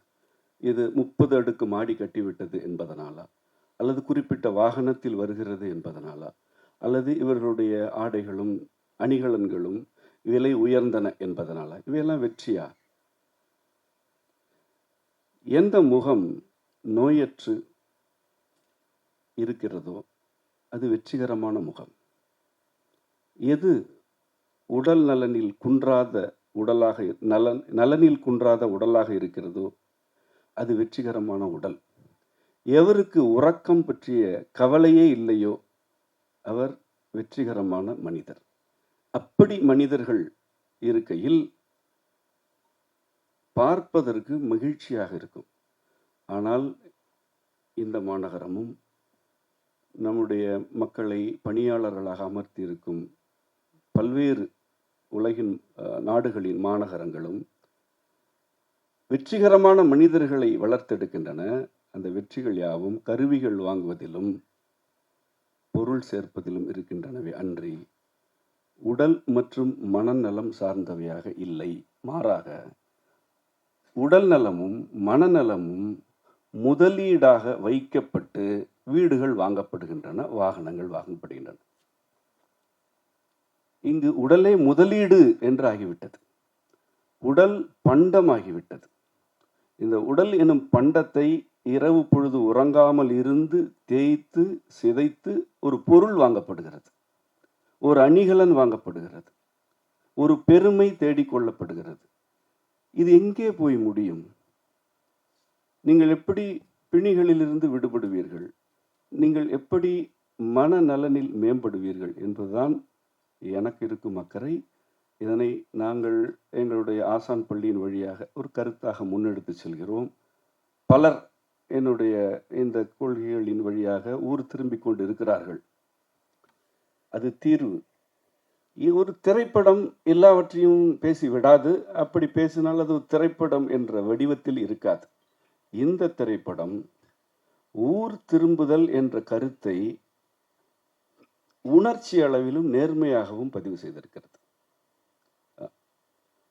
இதில் வரும் குடும்பம், அந்த செல்வம் என்ற பாத்திரத்தில் நடித்த நண்பர் கனி உடைய குடும்பம் ஒரு குடும்பம் அல்ல, அதுதான் குடும்பம். அதுதான் தமிழகத்தின் பெரும்பான்மை குடும்பம். ஒரு குடும்பத்தின் உணர்ச்சி போராட்டங்கள் 10 இருந்தால் ஏறத்தாழ அதில் 7 இந்த படத்தில் கதையாக பதிவு செய்யப்பட்டிருக்கின்றன. இரவு கண் விழிப்பதற்கும் பொருள் ஈட்டுவதற்கும் உள்ள தொடர்பை இந்த படம் மிக அற்புதமாக காட்சிப்படுத்துகிறது. இரவு கண் விழிப்பது ஒரு பாவம்.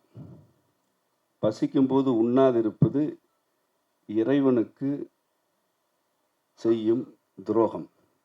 ஏனென்றால் உள்ளம் பெருங்கோயில் ஊன் உடம்பு ஆலயம் என்பது நமக்கு மந்திரம். அதுவே உண்மை. இந்த உடலை அம்மையும் அப்பனும் நமக்கு தங்கள் கோயிலாக வடிவமைத்து அருளியிருக்கிறார்கள். இதில் நீங்கள் மகிழ்ச்சியாக இருக்க வேண்டும், விருப்பமானவற்றில் ஈடுபட வேண்டும், களிப்புடன் இருக்க வேண்டும். இந்த மகிழ்ச்சி, களிப்பு ஆகியவை யாவும் இந்த கோயிலை அதன் ஒழுங்குடன் பாதுகாப்பவையாக இருக்க வேண்டும். இந்த கோயில் சிதையும்படி எதையும் செய்யக்கூடாது. இதுதான் நமக்கு நம்முடைய இறையியலாளர்கள் அருளி செய்த மந்திரம். ஆனால் இங்கு என்ன நிகழ்கிறது? இந்த உடல் ஒரு கோயிலாக இல்லை, இது ஒரு வணிக கட்டிடமாக வாடகைக்கு விடப்படும் ஒரு கட்டிடம் போல் நடத்தப்படுகிறது. ஒவ்வொருவரும் உடல் நலனை சிதைத்து கொண்டுதான் பொருள் ஈட்டுகிறார்கள். ஒரு ஓட்டுநரோ அல்லது உயர் அலுவலரோ ஒரு நடிகரோ இயக்குனரோ எவராக இருந்தாலும் உடல் நலனை சிதைக்காமல் பொருள் ஈட்டுவதில்லை. பசிக்கும் போது உண்ண வேண்டும், இரவு பொழுது இளைப்பாற வேண்டும், இவ்வளவுதான். ஆனால் இவ்வளவு எளிமையான இந்த 2 நடைமுறைகள் கூட கடைபிடிக்கப்படுவதில்லை எனும்போது என்ன நிகழும்?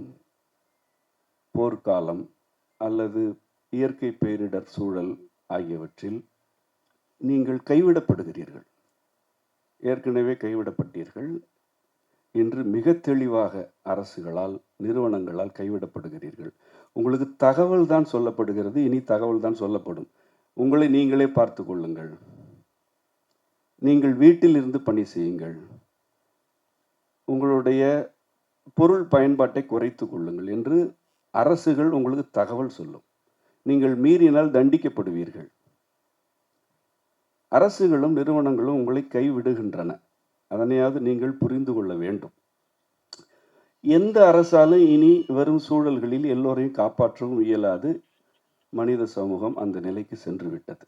இப்பொழுது ஒவ்வொரு மனிதரும் தத்தம் உடல் மற்றும் மனநலனை மேம்படுத்துவதற்கு முதலில் செய்ய வேண்டியது, இந்த உடல் என் கோயில், இந்த உடல் என் இறைவன் எனக்கு அருளியது என்ற உண்மையை துளி அளவாவது ஏற்றுக்கொள்ள வேண்டும். அப்படி ஏற்றுக்கொண்டால் இவ்வுடலை சிதைக்கும் வண்ணம் நீங்கள் இரவு கண் விழித்து பணியாற்ற மாட்டீர்கள். பசிக்கும் பொழுது முறையான உணவு உண்ணாமல் தவிர்க்க மாட்டீர்கள். இந்த 2இல் இருக்கிறது உங்கள் வாழ்க்கையில் ஊர் திரும்பும் பயணத்தின் தொடக்கம். மீண்டும் கூறுகிறேன், பசிக்கும் பொழுது முறையான உடலை சிதைக்காத உணவு பழக்கம் வேண்டும். இரவு பொழுது இளைப்பாற வேண்டும். இந்த 2ஐ ஒருவேளை நீங்கள் கடைபிடித்தாலே உங்கள் வாழ்க்கை மேம்படும். ஆனால் ஒட்டுமொத்த சமூகத்தின் பொருளாதார நிலைமையே ஆட்டம் கண்டு போகும். நான் இரவு இனி இளைப்பாறப் போகிறேன் என்று சொன்னாலே நாட்டின் பொருளாதாரமே சரிந்து போகும். அந்த அளவுக்கு உங்களுடைய உடல் ஒரு பண்டமாக மாற்றப்பட்டு இங்கு கட்டமைப்புகள் எழுப்பப்பட்டிருக்கின்றன.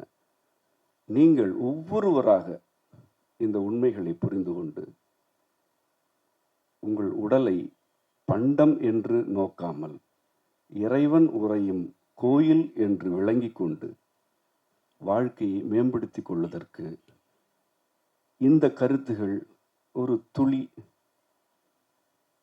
ஈரத்தை விதைக்கட்டும் என்று கூறி இந்த திரைப்பட கலைஞர்கள் யாவருக்கும் மற்றும் இந்த உரையை செவிமடுக்கும் யாவருக்கும் அம்மையப்பர் அருள் நிறைக என கூறி முடிக்கிறேன். நன்றி, வணக்கம். நன்றி. அடுத்ததாக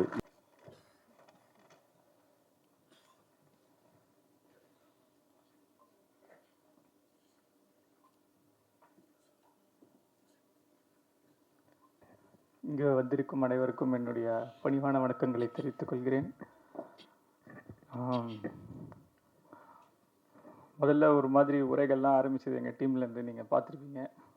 எல்லாருக்குமே கொஞ்சம் டென்ஷனாகவும் மூச்சு வாங்குற மாதிரியான சுச்சுவேஷன் தான். பிகாஸ் இது வந்து எங்களுடைய ஃபஸ்ட் மேடைன்றனால.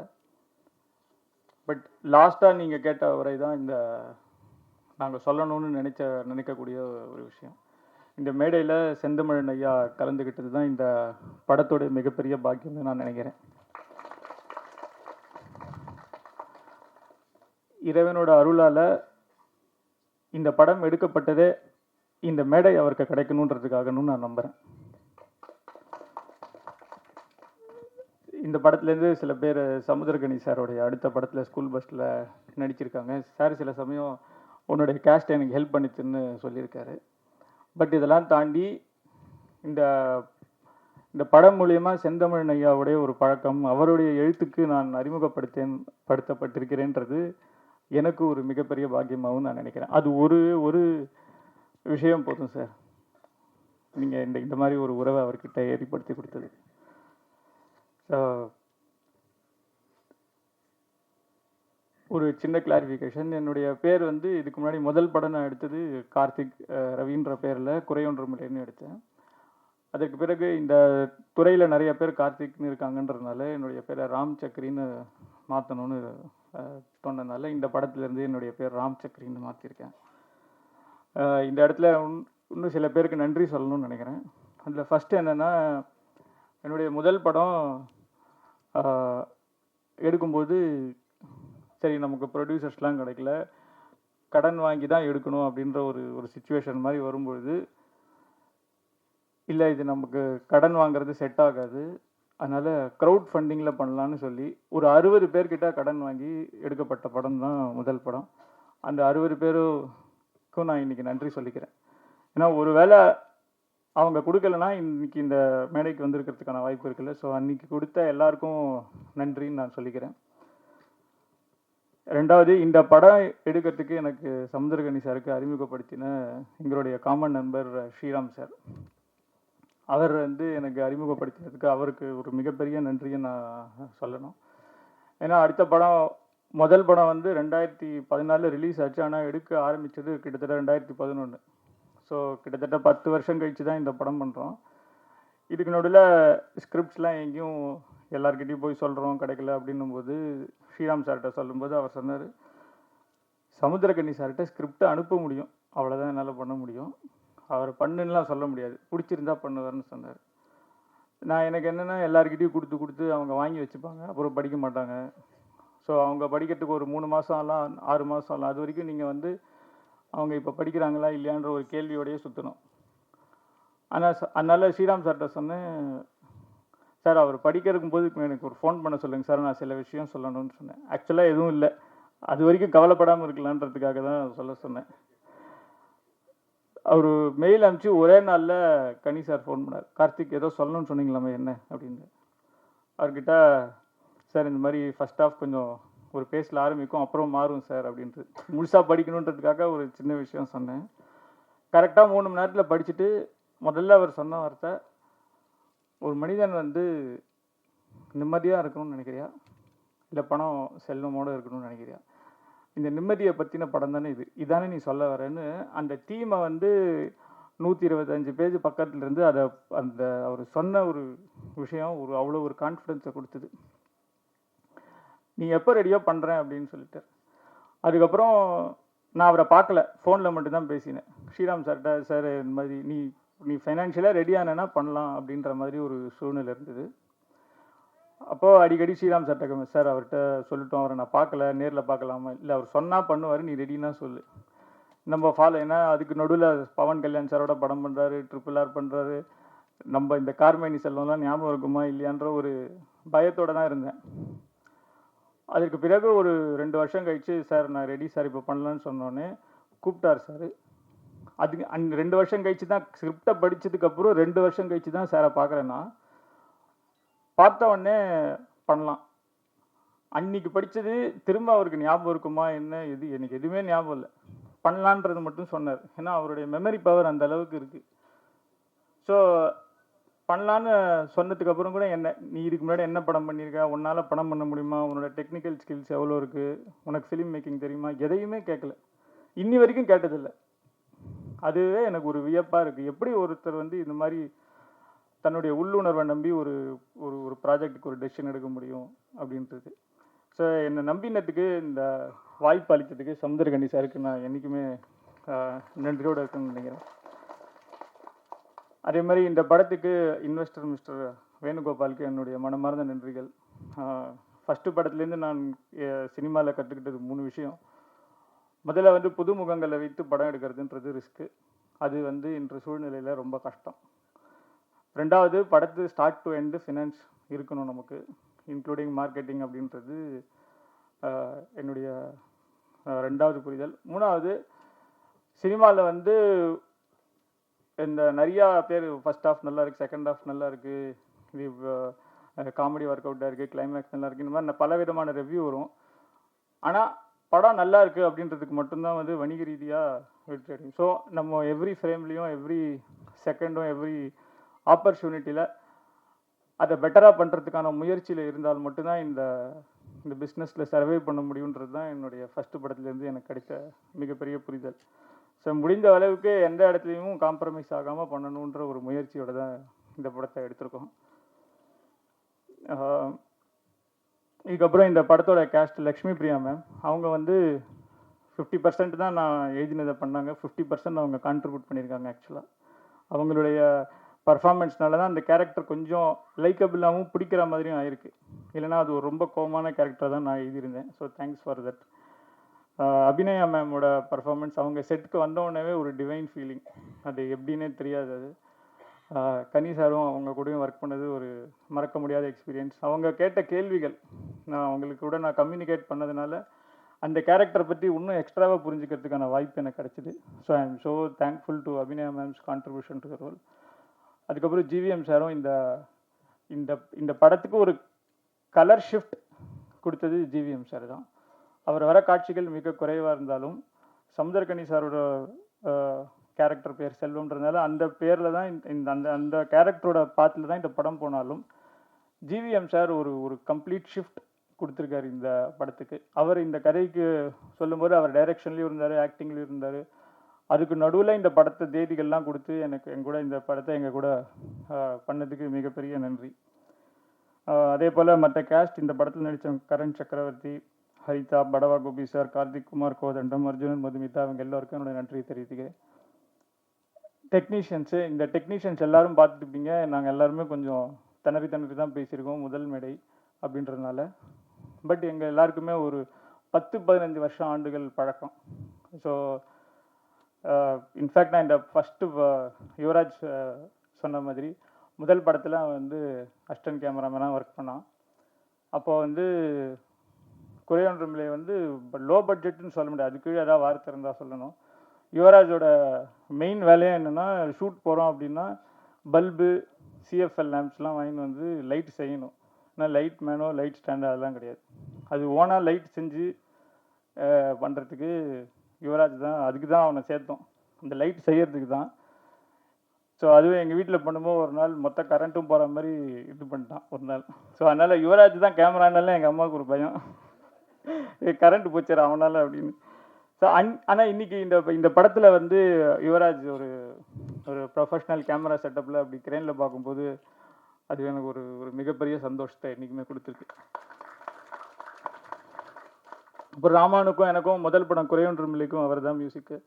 அவர் வந்து இந்த படத்தில் வந்து ஒரு நீங்கள் என்ன விதமான மியூசிக் கேட்டாலும் கொடுப்பார். வெஸ்டர்ன் கிளாசிக்கல்லேருந்து இந்தியன் கிளாசிக்கல் வரைக்கும் அவரோட ஷிஃப்ட் ஆஃப் ஜானர்ஸ் வந்து இந்த படத்துக்கு ஒரு இன்னொரு ஷிஃப்ட்டை கொடுத்துருக்கு. இந்த படத்துக்கு ஒரு புது லுக்கை கொடுத்துருக்கு. இதில் வந்து மியூசிக் ஆஸ் சர்வீஸ்ன்றதை இன்னும் அதையும் நான் கிளாரிஃபை பண்ணிக்கிறேன். இது மெயினாக இது பண்ணுறதுக்கான காரணம் என்னென்னா, ஒரு ஒரு ஒரு படைப்பில் வந்து ஒரு கொலாபரேட்டிவ் எஃபர்ட் தான். யாருமே இதை நான் பண்ணேன்னு சொல்ல முடியாது. ஏன்னா இதில் எத்தனை டைலாக் கனி சார் அவருடைய ஓன் டைலாக் வந்திருக்கு, ரியாக்ஷன்ஸ் வந்திருக்கு, சஜஷன்ஸ் வந்திருக்கு. அது மாதிரி ஒவ்வொருத்தரையோட கான்ட்ரிபியூஷன் இருக்குது. அதே போல் இசையில் வந்து நமக்கு தெரிஞ்ச வந்து lyric writer, singer, music director. But ஆனால் sound engineer, sound mixer, music அரேஞ்ச்மெண்ட்ஸ்னு பல பேருடைய பங்களிப்பு இருக்குது. ஸோ இந்த படம் மூலியமாக என்ன பண்ணுறோன்னா, ப்ரொடியூசர்ஸ்க்கு மியூசிக் ஆஸ் சர்வீஸ்ன்றது மூலியமாக இதுலேருந்து வரக்கூடிய ரெவென்யூவை இந்த பாடல்களை உருவாக்கக்கூடிய அனைத்து விதமான டெக்னீஷியன்ஸ்க்கும் லேட்டரில் வந்து அந்த ரெவென்யூவை ஷேர் பண்ணணுன்றது தான் இந்த மாடல். ஸோ இதை ஃபஸ்ட் டைமாக ட்ரை பண்ணுறோம், இப்போ தான் ஆரம்பிச்சிருக்கோம். ஸோ இதோட ரெவென்யூ என்ன, இது இப்போ ஒரு எக்ஸாம்பிளுக்கு ஒரு 10 டெக்னீஷியன்ஸ் இருக்காங்கன்னா, இவருக்கு ஒரு 5 பாயிண்ட், இவருக்கு ஒரு 6 பாயிண்ட், 7 பாயிண்ட்னு ஒரு 100 பாயிண்ட் இருக்குன்னா, எவ்வளோ ஒரு பாடலுக்கு அந்த ரெவென்யூ வருதோ அதை அவங்களுடைய கான்ட்ரிபியூஷனுக்கு ஏற்ற மாதிரி பர்சன்டேஜை மாற்றி கொடுக்கணுன்றது தான் இந்த ஐடியா. ஸோ அவருடைய பேரை அவர் போட்டுக்கிறதுக்கு விரும்பலை. ஏன்னா எல்லா இடத்துலையும் எல்லாருடைய சஜஷன்ஸ் இருக்குது அப்படின்றதுனால இது ஒரு அவருடைய கம்பெனி நேமாக அவர் இருக்கணும் அப்படின்றது தான் அவருடைய விருப்பம். அதனால் இது அந்த பேரை வச்சுருக்கோம். Music as service by music cloud studio technologies. Ramanujan MK, thank you. So அதே மாதிரி லிரிக் ரைட்டர் இவங்க இந்த உமாதேவி மேடம் என்னையே நீங்கி போனேன்ற பாட்டை எழுதியிருக்காங்க. மணி அமுதவண்ணன் வந்து அடடா, குரு குரு, அப்புறம் இந்த 2 பாடல்களையும் எழுதியிருக்காரு. இந்த எல்லா லிரிக் ரைட்டர்ஸுமே வந்து இந்த படத்துடைய முழு ஸ்கிரிப்டை படிச்சுட்டு அதுக்கப்புறம் அந்த கேரக்டருக்கும் அந்த சிச்சுவேஷனுக்கும் எழுதினது. நீங்கள் அந்த பாடல்களை தனியாக கேட்கும்போதும் உங்களுக்கு அந்த பெயின் ஃபீல் ஆகும். Choreographer, thank you. அவர்கிட்ட கேட்ட ஒரே ரிக்வெஸ்ட்டு, கனி சார் இங்கே எப்படியாவது டான்ஸ் ஆட வைக்கணும் அப்படின்றது. அது பண்ணி கொடுத்தாரு, அதுவும் சிங்கிள் ஷாட்டில். அதுக்கு மிகப்பெரிய நன்றி.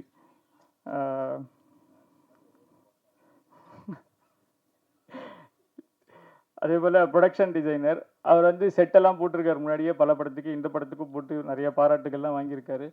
பட் அஸ் அ டைரக்டராக வந்து அந்த சீன் ப்ராப்பர்ட்டியில் அவர் கொடுத்த ஐடியாஸு தான் எனக்கு ரொம்ப பிடிச்சிது. இங்கே போட்ட செட்டு நல்லா இருந்தது. பட் அதை தாண்டி ஒரு உண்டி வேணும், இல்லைன்னா வந்து அவர் சேமிக்கிறதுக்கு ஷார்ஜாவில் சேமித்தா எப்படி இருக்கும், இல்லை அவரோட பட்டம் எப்படி இருக்கணும், அவருடைய சைக்கிள் எப்படி இருக்கணும், இந்த மாதிரியான விஷயங்களுக்கு அவர் ஒரு கூலிங் கிளாஸ், எல்லா விஷயத்துலையும் அவருடைய செலெக்ஷனும் அதை அவர் மெயின்டைன் பண்ணி அது ஒரு கேரக்டராக அந்த படத்தில் வந்திருக்குன்றதுக்கு என்னுடைய மிகப்பெரிய நன்றியை தெரிவித்துக்கிறேன். அதற்கு பிறகு எங்கள் டீமில் வந்து ஆக்சுவலாக எனக்கு ரொம்ப டிஃபிகல்ட்டாக ஒர்க் பண்ணக்கூடியது இந்த நிறைய நாள் பழக்கமாக இருக்கக்கூடிய கேமராமேன்ஸு, மியூசிக் டைரக்டர்ஸு. ஏன்னா யாருமே மோஸ்ட்லி என் பேச்சை கேட்க மாட்டாங்க. எல்லாருமே வந்து அந்த உரிமையை எடுத்துக்கிட்டாங்க. கேட்க மாட்டாங்கன்றதுக்கு முக்கியமான காரணம், இந்த படம் இப்படியும் பண்ணலாம் சார் அப்படின்னு அவங்களுடைய நான் ஒரு இடத்துல நின்றா கூட 2 ஸ்டெப் முன்னாடி போய் சார் இப்படி ஒன்று பண்ணலான்ற ஒரு பர்ஸ்பெக்டிவும் ஒரு ஆங்கிளையும் எனக்கு பல இடங்களில் காட்டியிருக்காங்க. அது எனக்கு பலவிதமான ஃபுட்டேஜஸையும் ஆப்ஷன்ஸையும் எனக்கு வந்து எடிட் டேபிளில் கொடுத்துது. ஆனால் அந்த எடிட் டேபிளில் எந்த அளவில் எல்லாருடைய கான்ட்ரிபியூஷனையும் எப்படி நம்ம மிக்ஸ் பண்ணால் அது வந்து கரெக்டான ஒரு மீட்டரில் அந்த படம் இருக்கிறதுக்கான வாய்ப்பு இருக்குன்றத ஜெகன் அந்த தினேஷோட கான்ட்ரிபியூஷன் மிகப்பெரிய அளவில் இந்த படத்தில் ஹெல்ப் பண்ணியிருக்கு. அதே போல் மேனேஜர் மணி, அவர் வந்து அவர்கிட்டே நான் நிறையா விஷயங்கள் கற்றுக்கிட்டேன். ஏன்னா படம் ரொம்ப நாள் கழிச்சு ஆரம்பிக்கிறோன்றதுனால அந்த சினிமாவை பற்றின சில என்னென்னலாம் தப்புகள் நடக்கும்னு வாய்ப்பு இருக்கும் அப்படின்னும்போது அவர் ஒரு கருத்து சொன்னார். அது சார் ஒரே ஒரு கன்ஃபியூஷன் தான் சார் வரும் ப்ரொடக்ஷனில். உங்கள் camera team, direction team, co director, plan சொல்கிறவங்க, நீங்கள் 3 பேர் சிங்கில் இருந்துட்டிங்கன்னா எங்கேயுமே பட்ஜெட் மீறாது, கரெக்டாக போயிடும் சார்ன்ற ஒரு சின்ன ஒரு விஷயத்த சொன்னார். அவருடைய அந்த கருத்து எனக்கு கடைசி வரைக்கும் நிறைய இடங்களில் ஹெல்ப் பண்ணியிருக்கு. எப்போ எங்கே கன்ஃபியூஷன் வந்தாலும் இங்கே ஏதாவது அந்த ஒரு இடத்துல ஒரு லாக் இருக்கும். ஸோ அந்த மாதிரி அவர் பார்க்குறதுக்கு அவ்வளோவா ஸ்பாட்டில் வந்து சுற்றிட்டே இருப்பார். பட் அவருக்கு எங்கே பிரச்சனை அடுத்து எப்போ வருன்றது ஒரு 2 ஸ்டெப் முன்னாடியே தெரிகிற அளவுக்கான ஒரு பர்சன் மணி. அவருடைய கான்ட்ரிபியூஷன் இந்த படத்துக்கு பட்ஜெட்டில் இருந்ததுக்கான காரணமும் அவர் தான். அண்ட் ஒன் மோர் கிளாரிஃபிகேஷன், ஆக்சுவலாக பாத்வே ப்ரொடக்ஷன்ஸ்ன்றது இந்த படத்தை தயாரிச்சிருக்கு. இந்த படத்துக்கு ஒன் ஆஃப் த கோ-ஃபவுண்டர்ஸ் நான்.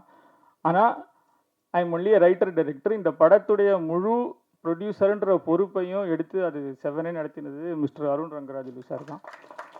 ஏன்னா என்னால் இது ரெண்டுத்தையுமே பண்ண முடியாது. ஒன்று என்ன, நீங்கள் ட்ரெய்லரில் கூட பார்த்துருப்பீங்க, அவங்க வந்து எடிட்டர்ஸ் வேணுன்ட்டே போட்டிருக்காங்கன்னு தான் எனக்கு சொல்லணும். என்ன டைலாக் வரும், கேட்ட உடனே கொடுத்துட்டே இருப்பார் அப்படின்ற ஒரு டைலாக் வரும். வந்தவுடனே ப்ரொடியூசர்னு போட்டிருப்பாங்க. ஆக்சுவலாக அது உண்மை இல்லை. எது கொடுக்கனாலும் அவர் கேள்வி கேட்டுட்டு தான் கொடுப்பாரு. ஆனால் என்ன, இன்னொன்று அவர் வந்து அவ்வளோ தமிழ் சினிமாவும் பார்க்க மாட்டார், ஒன்லி ஹாலிவுட் படமாகவே பார்த்துட்டு இருப்பார், இல்லை மேக்ஸிமம் கொரியன் லெவலுக்கு வருவார். ஸோ அவருக்கு புரிய வைக்கிறது கஷ்டம். ஸோ அங்கே தான் என்னுடைய நண்பர் ஸ்ரீ சரவணன், அவருக்கு கேமரா எல்லாம் தெரியுன்றதுனால ஒரு டிஓபி எனக்காக இந்த படத்துக்கு கிரியேட்டிவ் ப்ரொடியூசராக வந்து ஒரு மிகப்பெரிய ஒரு ப்ளஸ். ஏன்னா இது செலவு பண்ணலாமா வேணாமா அப்படின்னு யூஸ்வலாக ப்ரொடியூசர் சைடில் சொல்லும்போது அவங்களுக்கு மேபி அது டெக்னிக்கலாக எப்படி வரும்ன்றது தெரியாமல் இருக்கிறதுனால அதை பட்ஜெட் ரீதியில் பார்ப்பாங்க. பட் ஆனால் ஒரு இது எங்கே செலவு பண்ண போகிறோம், இதனால் ஃப்ரேமில் எப்படி ரிஃப்ளெக்ட் ஆகுன்ற ஒரு புரிதலை அவங்களோட டிஸ்கஷன் மூலிமா இந்த படத்தில் வந்து எக்ஸிக்யூட் பண்ணதை அதனால் நிறைய இடங்களில் படத்துக்கு லாபமும் இருக்குது, ஃப்ரேமுக்கு பெட்டராகவும் இருக்குது. லாஸ்ட்டாக நிக்கில் சார், என்னோடய ஃபஸ்ட்டு படத்தில் யாருமே தெரியாத ஒரு புதுமுகங்கள். அந்த படத்துக்கு ஒரு நாள் யாரோ சொன்னாங்க, நிக்கில் சார் நீங்கள் போய் பாருங்கள், உங்கள் படம் ரிலீஸ் ஆக ஏதாவது சொல்லுவார் ஐடியான்னு. நான் போய் ட்ரெய்லர் காட்டினேன், இங்கே ஆடியோ லான்ச் பண்ணால் சொல்லுங்கள் நான் பண்ணுறேன்னு. ஸோ அதுக்கப்புறம் 10 வருஷம் கழிச்சு இந்த படம் பண்ணும்போது நிக்கில் சார் தான் இன்றைக்கி ஒரு சப்போர்ட்டாக இருக்கார் இந்த படத்துக்கு. அவருக்கு என்னுடைய மனமார்ந்த நன்றிகள். ஸோ யார் என்ன லெவலில் இருந்தாலும் அந்த ரிசப்ஷன் அவர்கிட்ட ஒரே மாதிரி தான் இருக்குன்றது தான் எனக்கு ரொம்ப ஆச்சரியமான விஷயம்.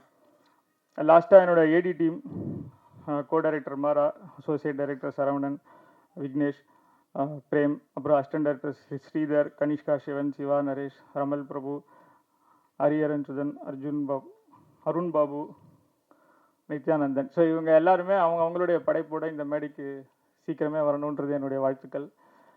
கடைசியாக ஒரே ஒரு வேண்டுகோள் இறைவனிடம் எனக்கு என்னென்னா, இந்த படத்தை பார்ப்பவர்களுக்கும் இந்த படத்தோட ஏதாவது ஒரு விதத்தில் தொடர்புடையவர்கள் எல்லாருக்கும் ஏதோ ஒரு விதத்தில் நம்ம ஒரு சின்னதாக ஒரு கடனோ இல்லை ஏதோ ஒரு இஎம்ஐயோ ஏதோ ஒரு காரணத்தினால நம்ம ஆக்சுவலாக என்ன பண்ணணும்னு நினைக்கிறோமோ அதை பண்ண முடியாத ஒரு சூழ்நிலை மாட்டியிருப்போம்.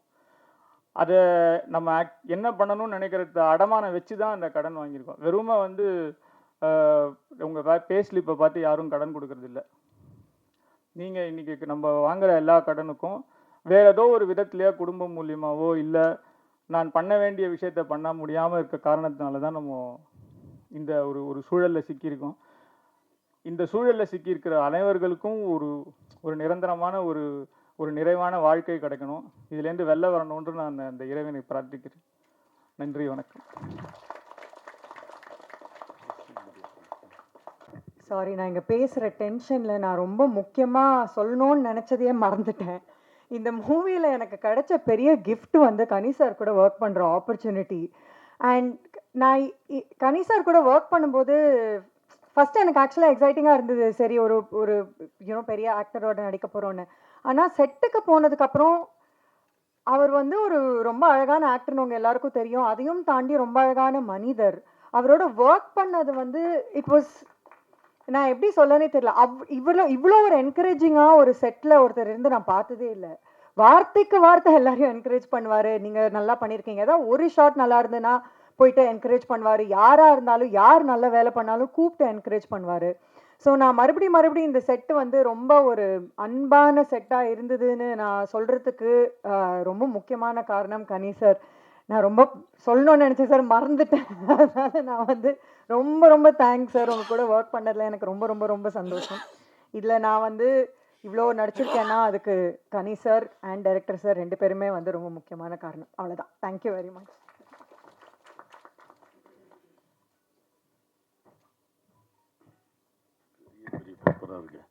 இறைவனுக்கு நன்றி. இந்த அசிஸ்டன்ட் டைரக்டர் லிஸ்ட்டெல்லாம் சொன்னாங்களே, எல்லோரும் ஒரு வாட்டி மேலே வாங்களேன். வாங்கடா, வாமரா, உங்களெல்லாம் பார்க்கணும். ப்ரெஸ் மீடியாவுக்கு வா, அவ்வளோ கஷ்டப்பட்டாங்க, அசராமல் நிற்பாங்க. வா வா வா வாடா.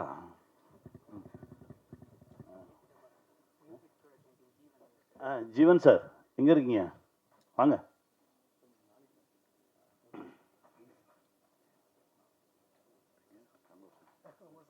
வாங்க ஜீவன் சார், எடுங்க.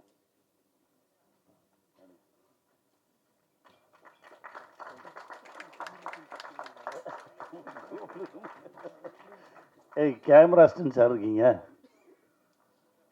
அப்பா அவங்க கேமராமேன் கூப்பிட்றாருப்பா, வாங்கப்பா டக்குன்னு. ஏய் வாடா, மேலே வாடா, வாடா வாடா வாடா. அப்படி சொல்கிறேன்.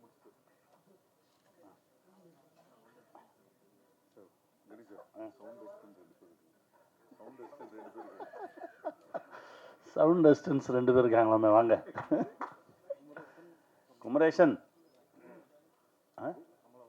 கமலவாசன், வாங்க சார். ரொம்ப சந்தோஷம், ரொம்ப சந்தோஷம். பாரு,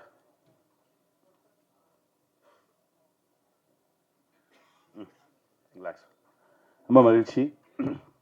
இந்த திரைப்படத்தில் வேலை பார்த்தது ஒரு பெரிய அருள் அப்படின்னு தான் சொல்லுவேன். என் நண்பன் ஸ்ரீராம் மூலமாக என்கிட்ட வந்துச்சு இந்த ஸ்கிரிப்டு. ஒரு கதையை படிக்கும்போதே தெரிஞ்சிடலாம் அந்த கதையை எழுதினவரோட மனநிலை என்னன்னு தெரியும். அந்த மனசு தான் ராம் சக்ரியை என்கிட்ட கொண்டு வந்துச்சு. ரொம்ப சந்தோஷமாக இருந்தது. இதுதானே சொல்ல நினைக்கிறீங்க, வாங்க சேர்ந்து சொல்லுவோம் அப்படின்னு சொல்லி ஆரம்பித்தோம் இந்த பயணம். இப்போது என் வாழ்க்கையில் ரொம்ப ஒரு முக்கியமான இடத்துல நண்பனாக வந்து நிற்கிறார் இயக்குனர் ராம் சக்ரி. ரொம்ப நன்றி. நான் இந்த மாதிரி மனுஷங்களை பார்க்குறது ரொம்ப அரிது. இவங்களெல்லாம் பத்திரமா பாதுகாத்து வச்சுக்கணும். ஏன்னா நிறைய உண்மையோடையும் நிறைய எளிமையோடையும் நம்மளால் அந்த சமூகத்துக்கு ஏதாவது ஒரு பங்கு இருந்துடணும், எல்லாரும் நல்லா இருக்கணும் அப்படின்னு நினைக்கிறவங்க ரொம்ப குறைவு. அப்படி இருக்கிறவங்களால தான் அந்த உலகமே இயங்குதுன்னு நான் நினைக்கிறேன். நன்றி சார், நன்றி, வாழ்க. இந்த படத்தில் என்னோடு நடித்த எல்லாருமே, ஏன்னா அவர் வந்து எப்படின்னா, எனக்கு அவருக்கு எப்படி சிங்க் ஆச்சு நான் நினைக்கிறேன் அப்படின்னா, நான் எதையுமே யோசிக்கவே மாட்டேன். நான் டக்குன்னு முன்னாடி கால் எடுத்து வச்சுருவேன். ஆனால் அவர் நிறைய யோசிப்பார். எனக்கு அவர் அப்படியே ஆப்போசிட். அவர் இந்த படத்தில் ஒருத்தர் செலக்ட் பண்ணியிருக்காங்க அப்படின்னா அவ்வளோ ஆழமாக யோசித்து அதுக்கு ஒரு 4 ஆப்ஷன் பார்த்து அதில் ஒரு ஆப்ஷனை கண்டுபிடிச்சி ரொம்ப க்ளீனாக கொண்டு வந்து நிறுத்தியிருப்பார். அதனால தான் அந்த படத்தில் அவ்வளோ பேரும் அவ்வளோ அழகாக நடிச்சிருந்தாங்க. எல்லோருக்கும் என்னுடைய மனமார்ந்த நன்றி, வாழ்த்துக்கள். கோதண்டம் சார், நீங்கள் சொன்னது முதல்ல புரிஞ்சது. அப்புறம் எதையோ ஆண்களை தூக்கிட்டு பெண்களை குறைச்சிட்டோம்ன்ற பதட்டத்தில் வேற ஒன்று சொல்லி மொத்தத்தையும் எனக்கு என்ன சொன்னீங்கன்னு கடைசி சரி ஏதோ சொல்லியாச்சு. ஆனால் அவங்க மனசு புரிஞ்சது. வாழ்த்துக்கள். எல்லோருக்கும் என்னுடைய மனமார்ந்த நன்றி. என் தம்பி கேமராமேன் ஒருத்தர் நமக்கு ரொம்ப பிடிச்சா தான் அவங்கள பார்த்து சத்தம் போடுவோம். முதல் நாளோ 2வது நாளோ சத்தம் போட்டேன். நான் மனசு கேட்கல. திரும்ப கேரன் கூப்பிட்டு அந்த தோளில் கை போட்டு, ரொம்ப நல்லா வர வேண்டியவன்டா, என்னமோ ஒன்று நடக்குது, அது சரி பண்ணிக்கோ அப்படின்னு சொல்லி ஒரு 5 நிமிஷம் பேசினேன். அதற்கு பிறகு ரொம்ப ரொம்ப சரியாக போச்சு. கடைசி நான் படம் பார்த்தோன்னே ரொம்ப வியந்துட்டேன். படம் பார்த்தோன்னே அந்த லென்சிங் சென்ஸ், அது எங்கள் டைரக்டர் அடிக்கடி சொல்லுவார். எந்த இடத்துல எந்த லென்ஸை பயன்படுத்தணுன்றது ஒரு கேமராமேனுக்கு தாண்டா தெரியும், அவன் தான் சரியான கேமராமேன் அப்படின்னு சொல்லுவார். ரொம்ப அழகாக பயன்படுத்தியிருந்தார். நான் படம் பார்த்த உடனே முதல்ல கூப்பிட்டேன், வாழ்க, இன்னும் பெரிய இடம் இருக்குது உனக்கு சினிமாவில், வாழ்த்துக்கள் வாழ்த்துக்கள். அதெல்லாம் பண்ணார். டெக்னீஷியன்ஸ் எல்லாருமே, சங்கர் சூப்பராக பண்ணார். நான் அந்த படம் ஷூட்டிங் போயிட்டு இருக்கும்போது நான் ஸ்கூல் பஸ்ஸுக்காக ஒரு 4-5 பஸ்ஸை வச்சு ஒரு ஆக்சிடென்ட் சீக்வன்ஸ் எடுக்க போகிறேன்டா தம்பி, இது எப்படி எனக்கு டிசைன் பண்ணணும்னு தெரியல அப்படின்னு சொல்லி கேட்டுட்டு இருக்கும்போது எனக்காக போய் 4 பஸ் வாங்கிட்டு வந்து கொடுத்தேன். பஸ்ஸுனா இந்த பஸ்ஸு, குட்டி பஸ் வாங்கிட்டு வந்து கொடுத்து இதை வச்சு பண்ணுங்கண்ணே, இப்படி பண்ணுங்கண்ணேன்னு சொல்லி எனக்கு கொடுத்தான். அந்த மாதிரி ஒரு அற்புதமான ஒரு உழைப்பாளி. இது பண்ணுவோமா அது பண்ணுவோமா அப்படி இப்படின்னு தேடிக்கிட்டே இருக்கக்கூடிய ஒரு உழைப்பாளி. மியூசிக் டைரக்டர் சார், உங்களுடைய மனசு ரொம்ப பெரிய மனசு சார். அதான் கேட்டேன் என்னங்க அப்படின்னா, இல்லை என் பேர் போட வேண்டாம், கம்பெனி பேரை போடுவோம், இதில் என் உழைப்பு மட்டும் இல்லையே, இதில் கிட்டத்தட்ட நூற்றுக்கணக்கான பேரோட உழைப்பு இருக்குது, இது எல்லாருக்கும் பொதுவானது, இதில் கிடைக்கிற விஷயத்தெல்லாம் எல்லாருக்கும் கொடுப்போம் அப்படின்ற ஒரு மனசு இருக்குல்ல, அந்த மனசுக்கே வேற ஒரு தளம் கிடைக்கும் சார். உங்களுக்கு வாழ்த்துக்கள். அப்புறம் எடிட்டர் சார், உங்களுக்கு நேற்று ஐயா படம் பார்த்துட்டு ரொம்ப நேரம் சொல்லிகிட்டே இருந்தார், யார் எடிட்டர்னு உங்களை பற்றி ரொம்ப நேரம் பேசிகிட்டே இருந்தார். அப்புறம் மாஸ்டர், நான் என்னமோ பெரிய பிரேக் டான்ஸ் ஆடுற மாதிரி பேசுகிறீங்க, ஏதோ ஆட்டோன்ற பேரில் என்னமோ ஒன்று பண்ணிட்டு இருந்தேன், அது வந்து சேர்ந்துருச்சு. ரொம்ப தேங்க்ஸ் மாஸ்டர், என்னையும் வந்து ஆட வச்சிட்டீங்க, ரொம்ப மகிழ்ச்சி மாஸ்டர். தேங்க்யூ. காஸ்டியூம்ஸ் மேடம் நல்லா இருந்தது, உண்மையிலே நல்லா பண்ணியிருந்தீங்க. தேங்க்யூ. என் மயன் சூப்பரா கலக்கிறடா. எங்கள் எல்லாத்தையும் விட அவங்க தான் வந்து சப்ஸ்கிரைபர்ஸ் ஜாஸ்தி, வியூவர்ஸ் ஜாஸ்தி, நாங்களாம் குறைவு. குட்டி புலி அப்படின்னா தேசத்துக்கே தெரியும். இன்னும் நல்லா அவனுடைய எனர்ஜிக்கு என்ன கடலில் தூக்கி போடவா போடு அப்படின்றான். அப்போ அதுக்கப்புறம் தான் ஏதே எப்படா வந்துடுவேன், நான் வந்துடுவேன், நீங்கள் தான் இருக்கீங்கல்ல, என்னை தூக்கி போடுங்க அப்படின்னு சொல்லி அவ்வளவு எனர்ஜியாக, ஏன்னா நம்ம ஊருக்காரன், அதனால் அந்த எனர்ஜி ரொம்ப சந்தோஷமாக இருந்தது. அற்புதமாக வேலை பார்த்தோம். தேங்க்யூ. எல்லோருக்கும் என்னுடைய மனமார்ந்த நன்றி. ஸ்ரீ சரவணன் ரொம்ப நல்லவன், வாழ்த்துக்கள் சரவணா, அழகுடா. ஒரு 2003 2004 நாங்கள் ஒர்க் பண்ணிட்டு இருந்த காலகட்டம் தான். இவர் சரவணா இருக்கான், நிகில் நண்பர், அப்புறம் செந்தமிழன் அப்படின்னு சொல்லி ஒரு நண்பர், கேபி சாரோட பட்டறையில் வேலை பார்த்துட்ருக்கோம். எல்லாரும் எழுதுவாங்க, வேலை செய்வாங்க. ஆனால் செந்தமிழனோட எழுத்துக்கு ஒரு மிகப்பெரிய ஃபேன். மைக்ரோ தொடர்கள், மேக்ரோ சிந்தனைகள்னு ஒன்று போயிட்டுருக்கோம்.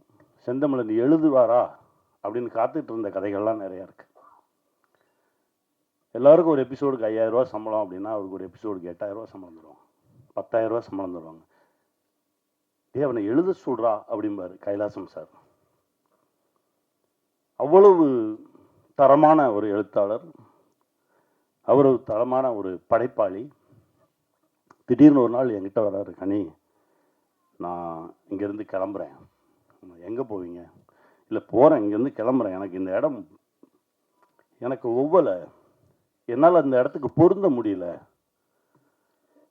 மூச்செல்லாம் அடைக்கிற மாதிரி இருக்கு, படுத்தா தூக்கம் வர மாட்டேங்குது, நெஞ்சு அடைக்குது, டாக்டர்கிட்ட போகிறோம், உனக்கு ஒன்றுமே இல்லையன்றாங்க. அப்புறம் ஏன் எனக்கு இந்த இடம் பொருந்தலை? ஸோ பொருந்தாத ஒரு இடத்துல பொருந்தாத ஒரு வேலையை பார்த்துட்டு நான் இருக்கேன்னு எனக்கு தோணுது, அதனால் நான் கிளம்புறேன் அப்படின்னு சொல்லிட்டு அந்த நண்பர் கிளம்பி போயிட்டார். கிளம்பி போனதுக்கப்புறம் அந்த நண்பர் கொஞ்ச நாள் நினச்சிக்கிட்டு இருந்தோம், அதுக்கப்புறம் மறந்துட்டோம். கிட்டத்தட்ட ஒரு 18 ஆண்டுகளுக்கு பிறகு இப்போ ஒரு கோவிட் முடிஞ்ச டைம், கோவிட் முடிஞ்சு படப்பிடிப்பு நடந்துகிட்ருக்கு. கும்பகோணத்தில் ஒரு நண்பரை சந்திக்கிறேன். அப்போ சொல்கிறார், கனி இந்த கோவிடுக்கு ஊசி போட்டதுக்கப்புறம் எந்த மருந்தும் வேலை செய்ய மாட்டேங்குது, காய்ச்சல் வந்தால் காய்ச்சல் இருந்துக்கிட்டே இருக்குது, வயிற்று வலினா இருந்துக்கிட்டே இருக்குது, எதுவுமே வேலை செய்ய மாட்டேங்குது, நம்ம உடம்புக்குள்ளே என்னத்தையும் அனுப்பிச்சி விட்டாங்க, என்ன பண்ணுறதுன்னே தெரியல, கொஞ்சம் சிக்கல்கள் இருந்தது. அப்போ ஆசான்னு ஒருத்தரை போய் சந்தித்தேன், இவர் பேரை சொல்லலை, ஆசான்னே சொல்கிறாங்க. ஆசானை சந்தித்தேன், இந்த மாதிரி பிரச்சனையாக இருக்குது, எந்த மருத்துவமுமே வேலை செய்ய மாட்டேங்குது அப்படின்னு. அப்போ அவர் என்கிட்ட கேட்டார், கடைசியாக எப்போ செருப்பு இல்லாமல் நடந்தீங்கன்னு கேட்டார். நடந்தே ரொம்ப நாள் ஆச்சு. நடங்க, மழை பெஞ்சா நனைங்க, வெயில் அடித்தா காய்ங்க, செருப்பு இல்லாமல் நடங்க, பசிச்சா சாப்பிடுங்க, இதுதான் வைத்தியமா? ஆமாம் இதுதான் வைத்தியம், போங்கன்ட்டார்.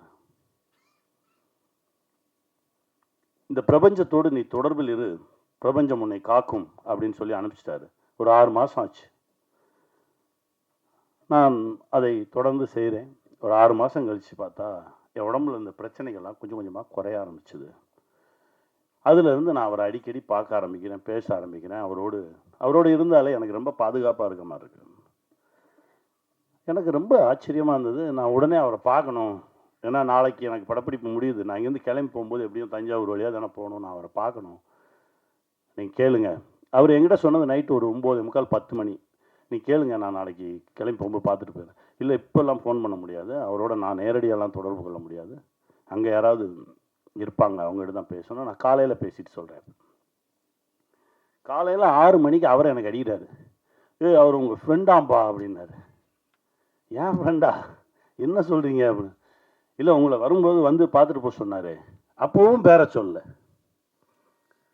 எனக்கு யார், நம்ம நண்பர் யார் அப்படின்னு சொல்லிட்டு நான் கிளம்பி போனால் என் நண்பனை பார்க்குறேன். 18 வருஷம் கழிச்சு முதல் வார்த்தை, என்னை பார்க்க வர்றதுக்கு இவ்வளோ நாள் ஆச்சா உனக்கு அப்படின்னு. போகும்போது ஃபுல்லாக பொட்டக்காடாக இருக்குது, கருவேல முள்ளுமா பொட்டக்காடுமா இருக்குது. ஆனால் ஒரு 7-8 ஏக்கர் மட்டும் ஒரு வனமாக இருக்குது. அங்கே எல்லா பறவைகளும் இருக்குது, எல்லா விலங்குகளும் இருக்குது, ஆடு மாடு இருக்குது, கோழி இருக்குது, அற்புதமான மனுஷங்க இருக்காங்க. என் நண்பன் அப்படியே கட்டி தழுவிட்டு கொஞ்ச நேரம் நின்று, என்ன இது, என்ன பண்ணிக்கிட்டு இருக்கீங்க அப்படின்னா, அதுக்கப்புறம் தான் எனக்கு பல விஷயங்கள் தெரிய வருது. கிட்டத்தட்ட ஒரு 62 புத்தகங்கள் எழுதியிருக்கிறாரு. இதையெல்லாம் தாண்டி அந்த ஊர் திரும்பங்கள் அப்படின்ற ஒரு விஷயம், உனக்கு ஒவ்வாத இடத்துல நீ இருக்காத, உனக்கு ஒரு இடம் பொருந்தும், நீ அந்த இடத்துல இருந்தால் சந்தோஷமாக இருப்ப, உன் மனசு நல்லாயிருக்கும், உடம்பு நல்லாயிருக்கும், நீ கடன் இல்லாமல் இருப்ப, பிரச்சனைகள் இல்லாமல் இருப்ப, அந்த இடத்த தேடி போயிரு. பல பேர் நம்ம பார்த்துருக்கோம் தெரியுமா, ஒரு 2 வருஷம் நான் அந்த கஷ்டப்பட்டு இந்த வேலையை பார்ப்பேன், அதுக்கப்புறம் எனக்கு பிடிச்ச மாதிரி ஒரு வேலையை பார்ப்பேன்னு சொல்லுவாங்க. 2 வருஷம் கழிச்சு கேட்டாலும் அதே தான் சொல்லுவான், 20 வருஷம் கழிச்சு கேட்டாலும் அதே தான் சொல்லுவான். ஏன்னா அவனால் போகவே முடியாது, எல்லாத்தையும் அப்படியே வெட்டிட்டு கிளம்புனார்.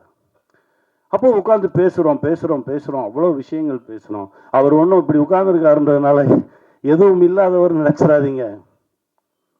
அவர் மிகப்பெரிய செல்வந்தர்.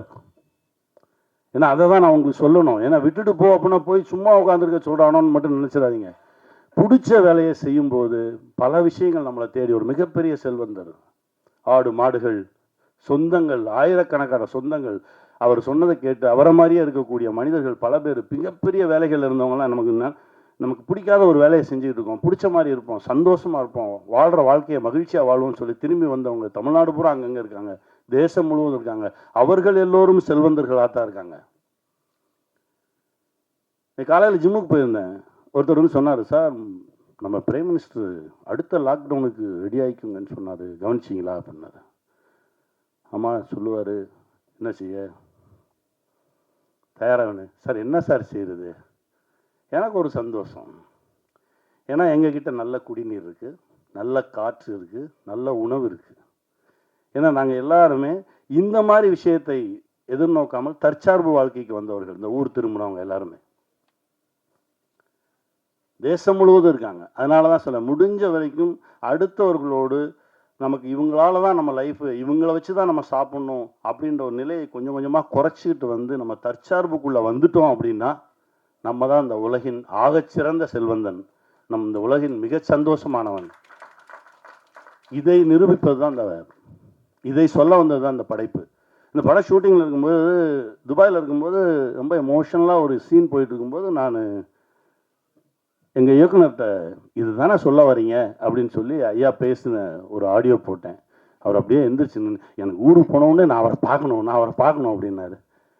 கையை பிடிச்சி வாங்க கூட்டிகிட்டு போனேன். அதாவது காரைக்கால் அம்மையார் எழுதிய பாடல்கள், இறைவனை நோக்கி காரைக்கால் அம்மையார் எழுதிய பாடல்களை இப்போ நம்ம இஷ்டத்துக்கு டியூன் போட்டுக்கிறோம்ல, அது இல்லை. அவர்கள் என்ன மாத்திரையில் அதை டியூனாக போட்டு இறைவனோடு தொடர்பு கொண்டார்கள் அப்படின்ற அந்த மாத்திரை அளவை வைத்து அப்படியே அந்த பாடல்களை இப்போ பாடிக்கிட்டு இருந்தாங்க. அந்த நிகழ்ச்சிக்கு நாங்கள் போனோம். அப்போது இயக்குனர் என்கிட்ட சொல்கிறாரு, எங்கேயோ ஒரு தேவலோகத்தில் இருக்கிற மாதிரி. ஏன்னா முழுக்க இரவு அந்த நிகழ்வு மட்டும் நடக்குது. 2 பேரும் அப்படியே வேற ஒரு உலகத்தில் அப்படியே மிதந்தோம். பேசிட்டே போகலாம். என் நண்பனை இத்தனை ஆண்டுகளுக்கு அப்புறம் திரும்ப கண்டுபிடிச்சது, சந்திச்சது, இது கூட இறை அருள் தான் நான் நினைக்கிறேன். வந்தவொடனே சரவணனை பார்த்து கட்டி பிடிச்சி அவங்க மகிழ்ந்துக்கிட்டது அவ்வளோ சந்தோஷமாக இருந்தது. ஊர் திரும்பி வந்துடுங்க, உங்களுக்கு பிடிச்ச இடத்துல இருங்க, சந்தோஷமாக இருங்க அப்படின்னா எல்லாத்தையும் உதவி விட்டு ஓடுறது கிடையாது.